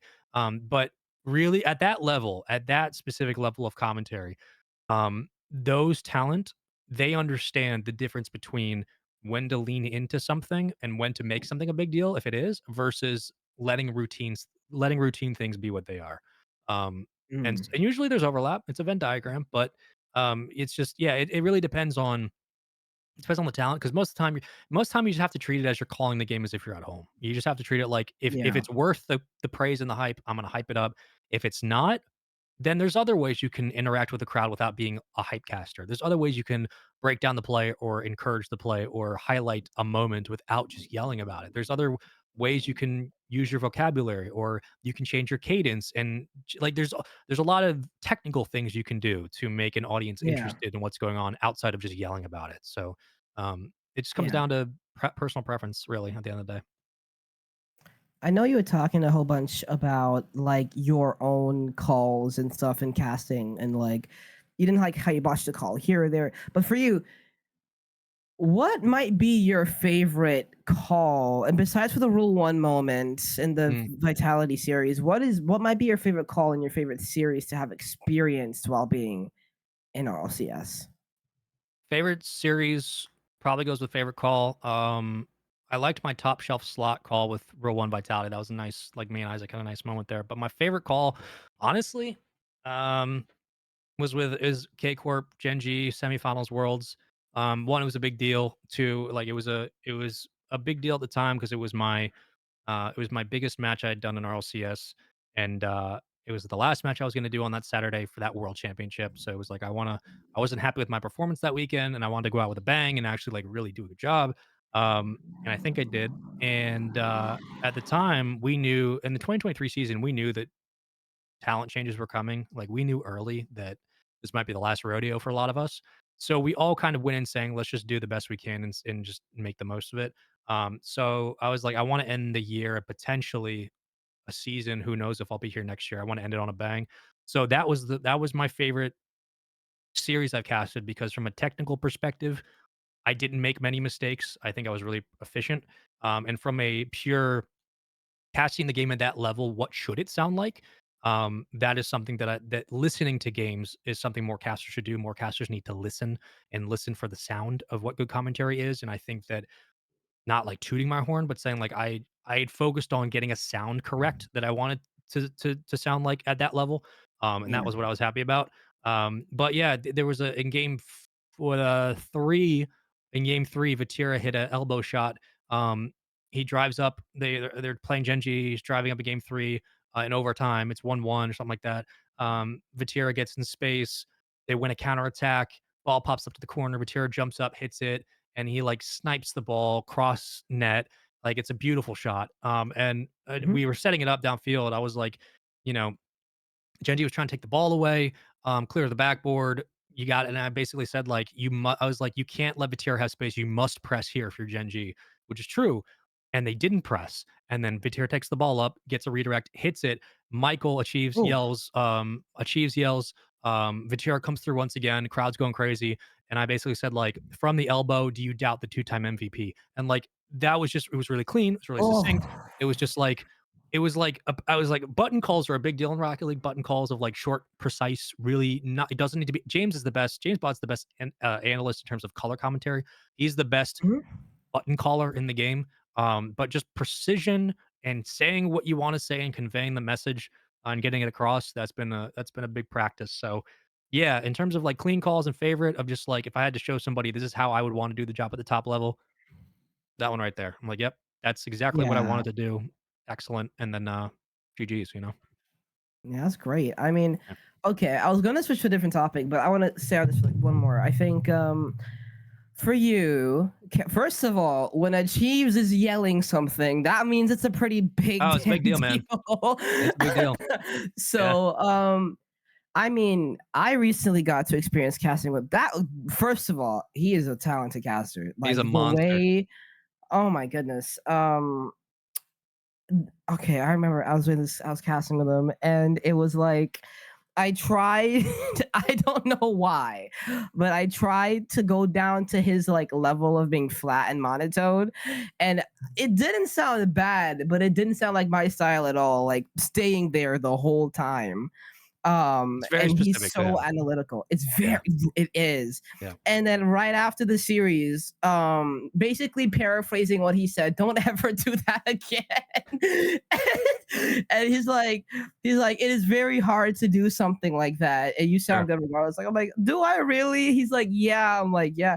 So like for you, how is it like switching with the styles of commentary, you yourself as a commentator commentating with other people, switching the styles like every other series or however consistently you're casting? How is that? Um, it is I don't know if there's a good way to answer it. It's more of just like it is fun and it's a challenge, but um learning how to cast different styles is something that I think is important, like being able to do hybrid, being able to do play-by-play or color, or being able to change your cadence to match people is a big deal. It's a part of the art form that doesn't get talked about enough. So I'm glad that you bring that up because I think that's a very important part of being a talent is being able to adapt your style into different pockets, into changing how you speak, into changing your diction, into changing your vocabulary. Like there's if I listen to the K Corp Gen G series, I have a very different cadence for game one than I have in the Gen G and the Vitality Rule One game three. Like the the staccatic machine gun style, rapid fire play by play that exists at the K Corp Gen G is different to the laden wide brush painting of Vitality Cake. Like there's different styles. So like fundamentals matter at the end of the day. Like having the fundamentals do that is something that as a talent you should always be working on. Like your fundamentals inform everything about else about your style. So like if you're good enough to talk about the game at any level or break the game down at any level, then you can start to experiment with other ways of talking about the game. But yeah, like it's working other esports is also something that helps you do that. Like Halo is casted differently than Call of Duty. Call of Duty is casted differently than Rocket League. Rocket League is different than Fortnite or Gears or anything Very. else. So like there's like learning different you learn being able to learn from different esports and pick and choose what you like and what you want to incorporate into your style and stuff like that. Like I think there are, if you want to get super inside baseball on it, there are games and game states in any game like Rocket League that require different kinds of cadences and different kinds of styles. Like there might be a game where it's more fast paced and more chopped and more staccatic. There might be games where you might want to pull back a little bit and let the game breathe and paint a picture and focus more on run-on sentences and like setting the stage for your color commentator to kind of knock pins down. There's just yeah, like a lot of this is a lot of this is an intuitive feeling that if you just do the job enough, you figure out where you can and can't go and what you can do and what the game really requires. And then you take in all the variables of where are we in the tournament, what kind of game is it, what kind of match is it, what is the size of the tournament? Like a lot of that stuff is very hyper specific and not necessarily needed really ever, except for rare moments. But um, yeah, it's just it's really just if you have the fundamentals of being a commentator, and that's the one thing everybody should focus on if you're commentating is the fundamentals are the most important thing. You need to be reinventing your style like every year, just figuring out how to redo it. Um, but casting more games and figuring out what styles mean and how you can use that and pick and choose to build into yourself. That is part of being a talent. That's part of the learning process, the curve, which is where a lot of people kind of fall off. Is they don't they don't realize it's not just being yourself and doing that job and then doing that. It's you need to be yourself and then break yourself down and then rework it and then do it again, then break it down and rework it and do it again. It's just constant. So it's it's like painting, you know, it's very, very specific, but you gotta know what colors mean if you don't. And if you don't know Yes. colors mean, then you can't paint. So, you know, Mm, that's not mm. a bar. That is not we're not snapping for that. It's not a bar. Bro, I know someone's gonna use that somewhere. I know Jacob's gonna Yeah, come go on my crazy. stream and clip that. Go crazy. But yeah, no, that is very, very true. Wow. This is very, by the way, I want you to know this is all very, very inspiring. And I know I not believe only me. to me, but like there are gonna be a lot of casters that are gonna come back and they're gonna listen to this because I'm gonna make sure a lot of the casters come and listen to this and be able to Don't skip this understand kind one. of how it There are better people out there they should be listening to, bro. I'm telling you I right now. know, but I mean, there are definitely experiences that Sure. people need to be able to also understand as well. Like because I learned a whole lot of different things from different people, like from Sax and from Hercules, from James or from anyone. Like very also now as well from you, because there are different experiences that people will have, Yeah. and the way that it's approached and everyone approaches things very, very, very differently. And something that I guess I didn't understand until like recently is that not everyone could approach things the same way or have the Yeah. same success or be able to develop in a specific amount of time. And that's something that I didn't understand until like maybe this opening year or maybe last year. And then a lot of people really haven't come to understand as well. Like a lot of the people that I'm talking to and like say I should mentor. I should not be mentoring nobody. First of all, that's crazy. But like I'm in the same boat, dude. it's an honor, but it's Mm. like, I'm still trying to figure it out. Like Mhm. everyone's still trying to figure it out. Everybody's Like still trying to figure it so out. Yep. yeah, so that's the thing. Speaking of figuring things out, This speaking of segue, huh? figuring things out, um, North American Rocket League has been in such Yeah. an odd place for such an elongated amount of time. Mhm. I personally, I don't really think North America's winning the world championship. I don't think NRG's. I think NRG's the only chance for us to do it. Although Ultimate's the better in the first major, I feel like NRG is the best chance at NA lifting a trophy. Although I don't think it's gonna happen, but it should. I hope it does. Mhm. I feel like that's a 2026 or 2027 thing, and I'll explain for North America because North America has got new next gen talent, and I'm very, very happy about it. Like Mech, Devo, all of the SSG roster, plus Frosty. Wavy has been really good recently, and now I guess he's made the world championship like out of nowhere. So that's really, really big.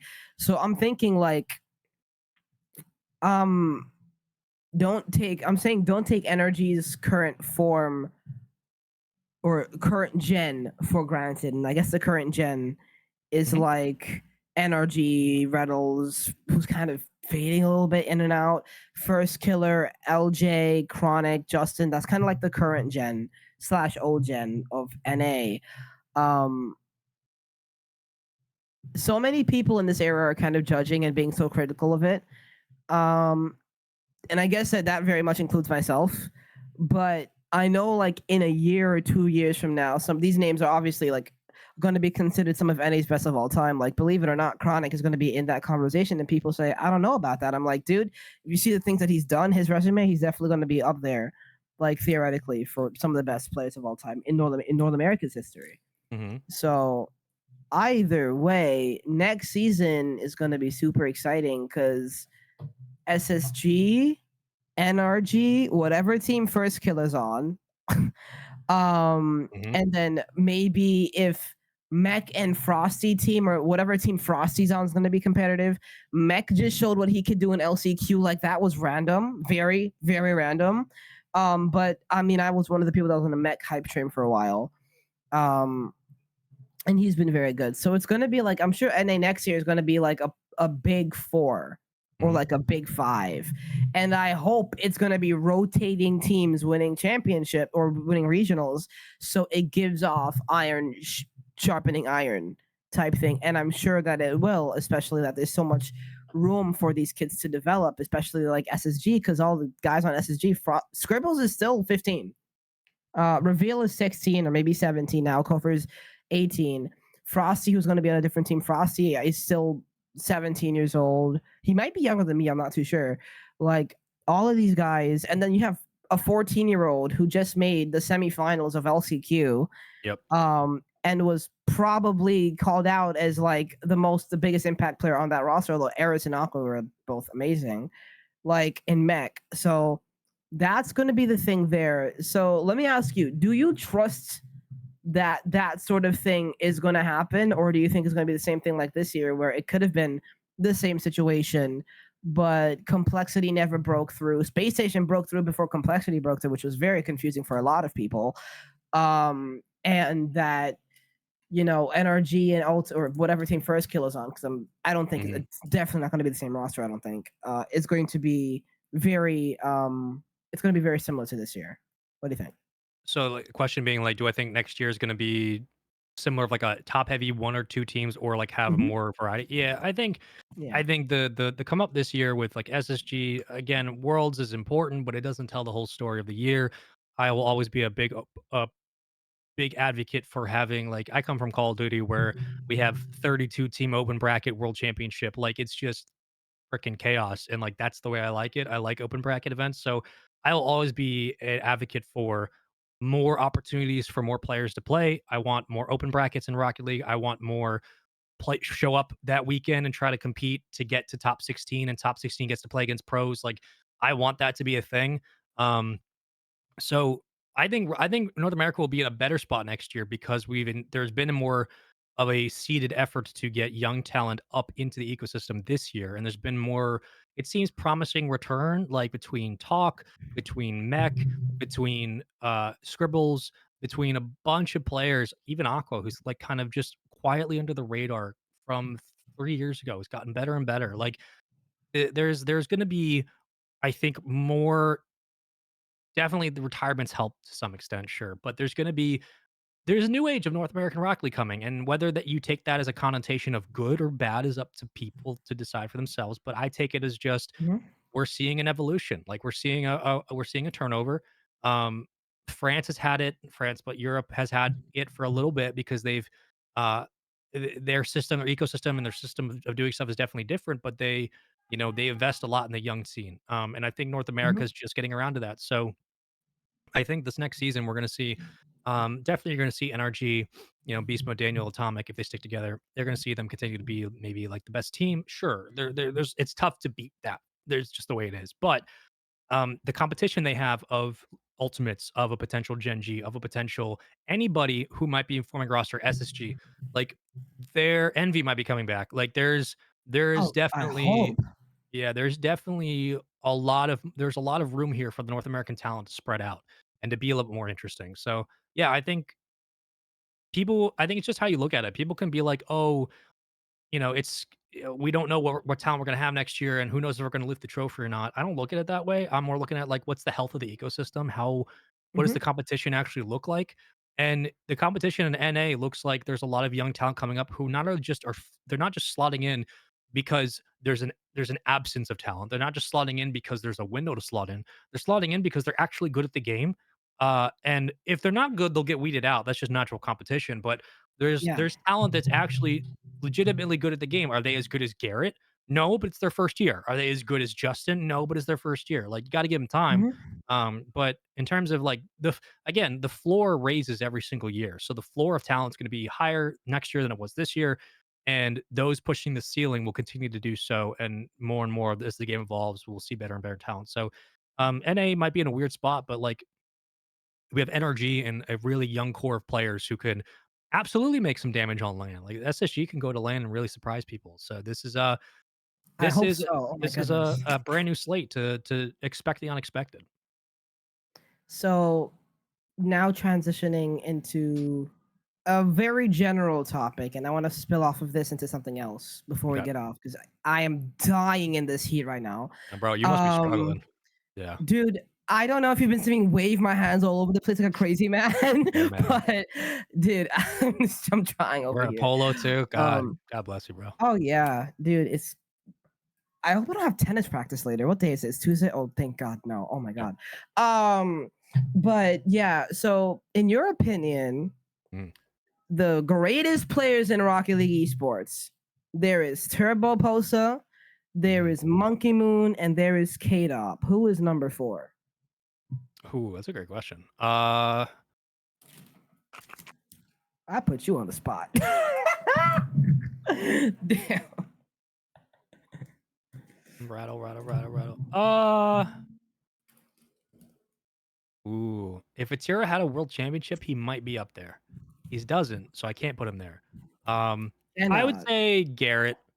Like, I think Justin, like, if people say Justin, fair play all the way around. I'm never gonna debate that. Like, fair play, Justin for sure. Um, Justin might get the nod. Um, I would say Garrett because longevity, title contender, world champion, multiple finalist. Um, working on the biggest org and was in the scene for like a decade. Like that, I feel like you can't tell the story of Rocket League. You can't tell the story of Rocket League without Justin either. So it's pretty unfair to leave him off too. But like Mount Rushmore, if we can Yeah. have 5 heads, it would be Turbo, K-Dop, Monkey Moon, Justin, and Garrett. I think is like the people I'd put on. But yeah, I'd put Garrett, but Justin or Garrett, one of the two. Like that's in my eyes, that's the next line that would be there. Zen's close. Zen's pretty close. Um, yeah, I'm trying to think of anybody. Kronovi could be up there too. Um, No, yeah, definitely a yeah, conversation. Kronovi could be up there for sure. Yeah, it's tough. It's definitely Rocket League's more interesting because like the game has changed so much. But like Kronovi could absolutely be up there on Mount Rushmore. Um, but yeah, I would say Garrett is fourth, fourth, Okay, fifth, cool. one of the two. Yeah. I'm so happy someone gave a Garrett shout out. I'm so happy. Now you talked about Vatira a little bit earlier, and Mhm, this is a debate I have had so many times. I'm going to bring up to everybody that comes on here. mhm. Do you rate Zen higher all time than Vatira? Because Zen has a world championship and a major. Vatira has 3 majors, but he doesn't have a world championship to show for it, right? So Mhm. there is this really big difference, and there's this whole conversation about what means more. How many majors equals a world championship, or how big do majors actually matter in people's minds? Because that's always been something that people have been um very sensitive when talking Sure. about, I guess. So in your opinion, who would you rate higher, like on the all-time greatest of all time list? Like say we're doing a top 10 or a top 20 or something, a top 30, because Mhm, they've got to be on the top 20 somewhere, obviously. mhm. So who would you rate higher and why? Um, this is a bit of a trap question. I think I would rate. I agree with the person honking. I would probably rate. I think I'd rate Zen. Like by an inch. I think I'd put him like an inch above Vatira. Like it's not a big gap. Um, Hmm. if people say Vatira again, I could sit here and make the argument for Vatira over Zen for an hour. Like it's not hard. He's Yeah. the major champion, the style in which he plays, the aggressiveness in which he approaches the game, the way he's changed rosters and still won. Vatira is like LeBron in some ways. Like Vatira is like you're gonna get Vatira no matter where he goes. But I look at Zen coming in, changing the entire ecosystem and the dynamic. Like Zen being on Vitality made other teams make super teams. Like he changed the way France was looked at in 2023. He had a perfect split, had a perfect I season, yes. won Yes. Boston, won Worlds. And again, he played Vatira at 2023 Worlds and he hit that shot on him. Like it is like KD versus LeBron in some extents. Like I look at that and I'm like, okay, like does Zen need a major? Sure. I think 3 major championships in this era is equal to a world championship in my like estimation. I think 3 is like a good testament of where a team's at. Vatira does Vatira need a world championship to be considered one of the greatest of all time? No. Does he need a world No. championship to be considered a Hall of Famer? No. Mm. But would a world championship pretty much close the case on a lot of these discussions? Yeah. Like, if It he doesn't would. win a world championship, his legacy will never change. But if he does, he will go down as maybe the greatest ever. So like there there is a legitimate question about it's not about if for Vatira, but when. And I do think the window is closing slowly, just by the nature of the Oh game yeah. itself. But I would say because Zen won a world championship, that does matter because he did it against Vatira, who arguably was on his most impressive team. Vatira had Itachi and Exotic. Like that team, that Yeah. K Corp team would That's have won good. worlds had it not been for Vitality. Like I keep saying or that. even BDS was also, by the way, BDS was also that year was really good. Monkey Moon, say was it Monkey Moon, Sego, and Rise. Like that team was Yeah. also incredibly good. They could have won worlds, but like Vitality or K Corp might have won. The way that Itachi and Exotic were playing that year was like the closest thing I've seen to the Golden State Warriors on a Rocket League field. Like they very well could have won Mm. if it wasn't for Zen. And then Zen goes to Neo Tokyo and hits the most like famous game 6 shot ever. Like that is really I look at that and I'm like, Zen, every time Zen was asked to make a statement and win the game, he did. So I can't take that away from Oh him yeah. because he, like, in the biggest moment, and even when he's had a kind of a messy version of Vitality, he still showed up and shown people he's still like one of the best. Like, I would put him ahead of now, as of now, but in 2 years, it could be a very different conversation. If Vatira either wins a couple more majors or simply wins a world championship, he probably takes the edge. Yeah. If Atira wins a world championship, would that put him as number 4 best player of all time because he's also got the 3 majors and the dominance and longevity over the Yeah. past couple of years? Yeah. Yeah. I think that puts him at least number 4. He maybe doesn't Mhm. he probably it's tough to look at Turbo and K-Dop with their 3 and or 3 and 4 respectively and be like, you have to match that to beat it. That's tough. I do think that's a fair argument to say you need to be able to match them to beat them, but you also have to take into consideration the game's harder to play now than it was back then, though the ceiling is still what the ceiling is. It is harder to do certain things now than it was back then. But yeah, if he wins the Worlds, he's definitely top 4. Like, there's Yeah. Rise, honestly, Rise if Rise had won Worlds, with BDS against Vitality. If Rise had won, Rise would have been in my top 3 already. I think Rise is one of the most Ooh. criminally underrated. Like, he is the clutchest player I've ever seen, but he doesn't have a world championship to show for it. And if he did, he would be top 3 for me. But, yeah, Vatira, if he wins Worlds, for sure. Like, he's top 4, no question. That's Dude. there's no debate. Yeah. Rise might be the most unlucky like LAN finals player in history. He's 1 in 4 in LAN finals. Like it's Mhm. dang. Mhm. But no, that's a great shout. I love that you put that out there. That's a really good shout. He's icy, man. Um Gio said if Atira wins worlds then he's over Kate up. What do you what? Really? I would say he's not over, but you could if you wanna say he's tied, go ahead, but I don't think you could say he's over. Again, 3 world championships needs to it does matter. 3 titles needs to matter for something. We can't there's this whole retconning of the past of, like, you win 1 worlds now is equal to 2 worlds back then. Mhm. Yeah. Sure, if we're gonna be Uh, hyperbolic, but, like, at the end of the day, 3 world championships versus 1, I'm taking 3. Like, it's Yeah, like yeah. like, again, they had 2 lands back in the day, I get it, but bro, like like, Yeah, I mean, you can only I work just can't with what you go that have. far. I can't go that far. Yeah. So some in the chat had questions. Borky asked, ever have you ever experienced imposter syndrome as talent? And if Oh, yeah. so, ways to ground yourself. Do you have any? Fortunately, I'm not the best person to ask for this because I do. I think if you're talent either at the top level or been doing this long enough, you get imposter syndrome to some extent. The only time it goes away is if you do something is really when you do something that you haven't done before. So like if you set a standard for yourself or you finally get over a hurdle or or you fix a mistake you've been making. Like imposter syndrome exists for everybody. The best remedy I have is to rely on what your colleagues tell you.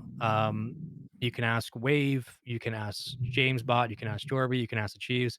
There have been times where I've gone to like Wave Punk and been like, I think I'm a literal, like I'm a fraud. Like I can't, I straight up don't know if I'm good at the job. And like Yeah. everybody deals with this. Like it's just it's the nature of a business that's built around affirmation and attention. Like it just we're constantly trying to see one if we're good enough to do it, but two if you come from a good place of wanting to genuinely be good, you're always going to be like, am I doing enough? So you have to know where your bearings are. Your bearings, my bearings for me at this point in my career are I've been doing this for 13. I'm 28. I'm doing this for 15 years. Um, and I've never made more than the most money. I'll be transparent. The most money I ever made in my life doing this job in a year was $60,000. And after taxes, like that's not that much, but it's enough to Yeah. live. But That's good money. Yeah. I live most of my career has been I've been about 20K. I live off of 20,000 or so, 30,000 or so. And that's doing multiple games and doing a lot of events. Like I base my imposter syndrome is not based off of am I getting enough to pay my bills, though that does matter. Mine is just am I still doing the job at a high level? Am I doing the job and having fun with it? And am I either learning something or am I constantly challenging myself to be better? If that's the case, then that's all I worry about. That's all you really should be worrying about. So, like imposter syndrome is going to exist for everybody who does this job. It's impossible to not have it. Um, yeah, I think if you feel it, you just recognize that you're human and that's just the way it's just unfortunately kind of what comes with it. But to get your bearings, rely on good people, do good work, be honest with your work, ask yourself why you're doing it in the first place and be honest about that. Don't lie and say I'm going to take it seriously once I make it. Like the water doesn't get warmer if you jump in late. You just got to do it. And if you're honest about it, that's it. Just be honest with yourself and that way you can kind of eliminate some doubt that you might have about the job. But yeah, the best thing, man, is just find outlets you enjoy. Like find it's YouTube, Twitch, gaming, whatever it is. Just find ways to kind of ground yourself the best you can because everybody's kind of doing the same thing. We're all trying to figure it out. Hmm. There's another one, and it's from GeoFay. He says, "Do you think Rocket League esports will start to improve again with orgs and viewership?" Yeah, yeah. I mean, it's there's no secret. Like Rocket League is primed to be the biggest esport on the planet outside of CS. Like it's, I don't say that. Like I have no incentive to say that. I'm not employed by Rocket League right now. I Rocket League is accessible everywhere. It's an E-rated game. It's the easiest translation between traditional sports and esports. It's super publisher friendly. It's super sponsorship friendly. It's in almost every single high school program, along with like Smash Brothers. And Nintendo hates esports, so like it's Rocket League is in a perfect position to blow up, and the game itself is so good that even if Rocket League 2 never comes, like I don't know if there's Rocket League 2. Legitimately, I don't know if there's Rocket League 2. There's hints. Yeah. There's hints there might be, but I haven't been told. But if Hmm. even if it never comes, Rocket League itself is like the CS of its own game. Like it can exist forever. So like yeah, the viewership will continue to rise the more time we get to figure things out. Esports itself is in a weird spot, so don't blame Rocket League entirely for this. But if you like the game, legitimately, if you like Rocket League, the focus should just be on both supporting the game and then also, what can you do to get more people encouraged into it? Because, Rocket League should be maybe in a more global spot, but we were gonna have a Olympics in Tokyo and then that got canceled because of COVID. But like Oh, Rocket League is going to be everywhere. It is the perfect esport. It's the perfect, like, everybody, even COD people, like, are watching Rocket League. Like, everybody loves Rocket League. So I think the Rocket League community doesn't realize how popular and how appreciated the game is outside of this ecosystem. Like, other pros watch yes. Rocket League to get away from their own esport. They're like, "Oh yeah, I want to watch Rocket League because it's just sports." I'm like, "Yeah, dude, it's just sports." So I wouldn't worry too much. It's easy to be doom and gloom, but I wouldn't worry too much. Yeah, I mean, I very much agree with that. And I mean, I think this world for Leon is going to say so much about the esport as well Mhm. because people are anticipating so many things. But regardless of what's going to happen, if people feel disappointed, it doesn't really matter. The game is growing big time in South America. Like it's growing big time in South America. Okay, first of all, I was doing the Elevate team stream in APAC, and I'm like, okay, for the first split or for the first two regionals, actually, we have like the most amount of views for the region. I look to my left, I see what's that team that what was the team that Realize was on? Oh shoot, I forgot what his it was this organization, full Japanese team. It was Realize, Fear Lash, and someone else. Ground Zero, you're in the chat. You should know. Tokyo Verde? That No, it team wasn't Verde. no, this past Oh, this year, what past was year. that Oh, team called? Um, was it Real as I was on that roster? I might be tweaking actually. It I actually was don't know. it was a really, really good team. Maybe like considered for like top four Mhm. by the start of the season. Kinotrope, yes, that's the name, Kinotrope. And they had like 500 viewers. I'm like, oh, that's a little intimidating. And I looked over, and one of their creators or whoever it was streaming them, and they had 22,000 viewers. And Damn. I'm like, bro, Eh, hello. Like that was insane. And he was like diamond in Rocket League. So when the matches weren't happening, he was in free play, just straight missing the ball. And I'm like, dude, but he was talking and he was engaging the audience, and all of these Japanese guys were so interested in the game. And there was an event, there was a big content creator event. And I remember I made a tweet about it in January, and it had over like 200,000 concurrent viewers because it was like a TV thing. Um, and they had run a big content, and all of a sudden all of the interest in Rocket League for APAC went up and up and up, and they all started investing in all the other Japanese creators.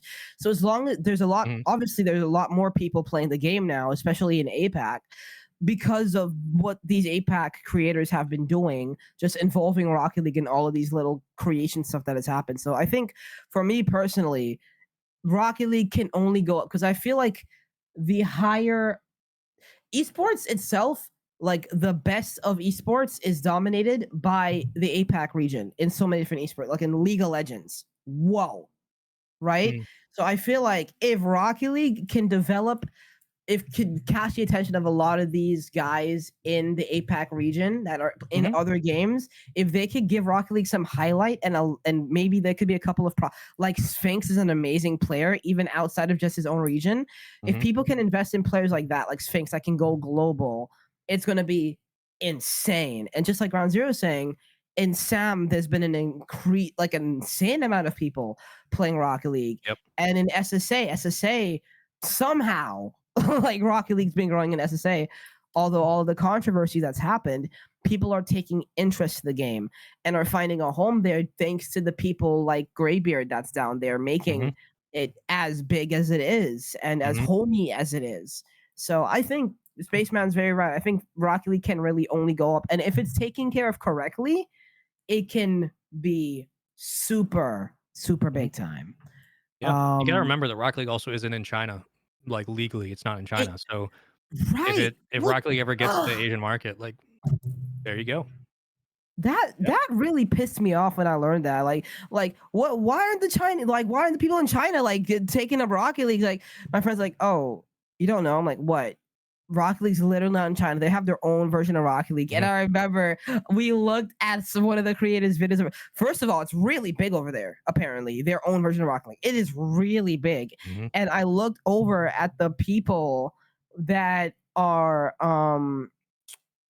the people that are creating in China, and they're getting really good views. I'm like, dude, if I don't know why, I don't really want to know why it's not allowed over there, but if it ever does, like I know this is a It's just a T1 legal thing. esport, It's a whole legal thing. dude. But the good thing is Goodness, man. that is the bureaucracy of that is that it can't be changed. So again, like Rocket League has an entire continent of people that could completely change the way we talk about it. So there's Yeah, room here to grow for sure. yeah. Also, Grounds, you were talking about Mina. That's very, very true. Mhm. Uh, Either way, like the game is growing, and I'm happy about it. The game is growing from the esports side. The game is growing from the creator side, Mhm. and I feel like from the talent side, there has been so much interest in people getting into talent lately, and it's giving so many people such cool opportunities, and it's inspiring more people from other esports, which is always good. So yeah, that's always going to be big time. So Mhm. thank you. And thank you, Spaceman, for coming on Of the course, brother. podcast and coming on the first episode of Melekiym Unfiltered. Um, and for me, this was such interesting circumstances because I'm literally suffocating in the humidity Yeah, you're right dying right now. now. Yeah. And thank you so much for everyone for making this become a reality and hopefully like something that I've enjoyed. And something I've always wanted to do is just talk. I just want to talk. I talk a lot, and everyone knows Doing it, that. bro. Doing Anyone it, bro. like, dude, it's insane.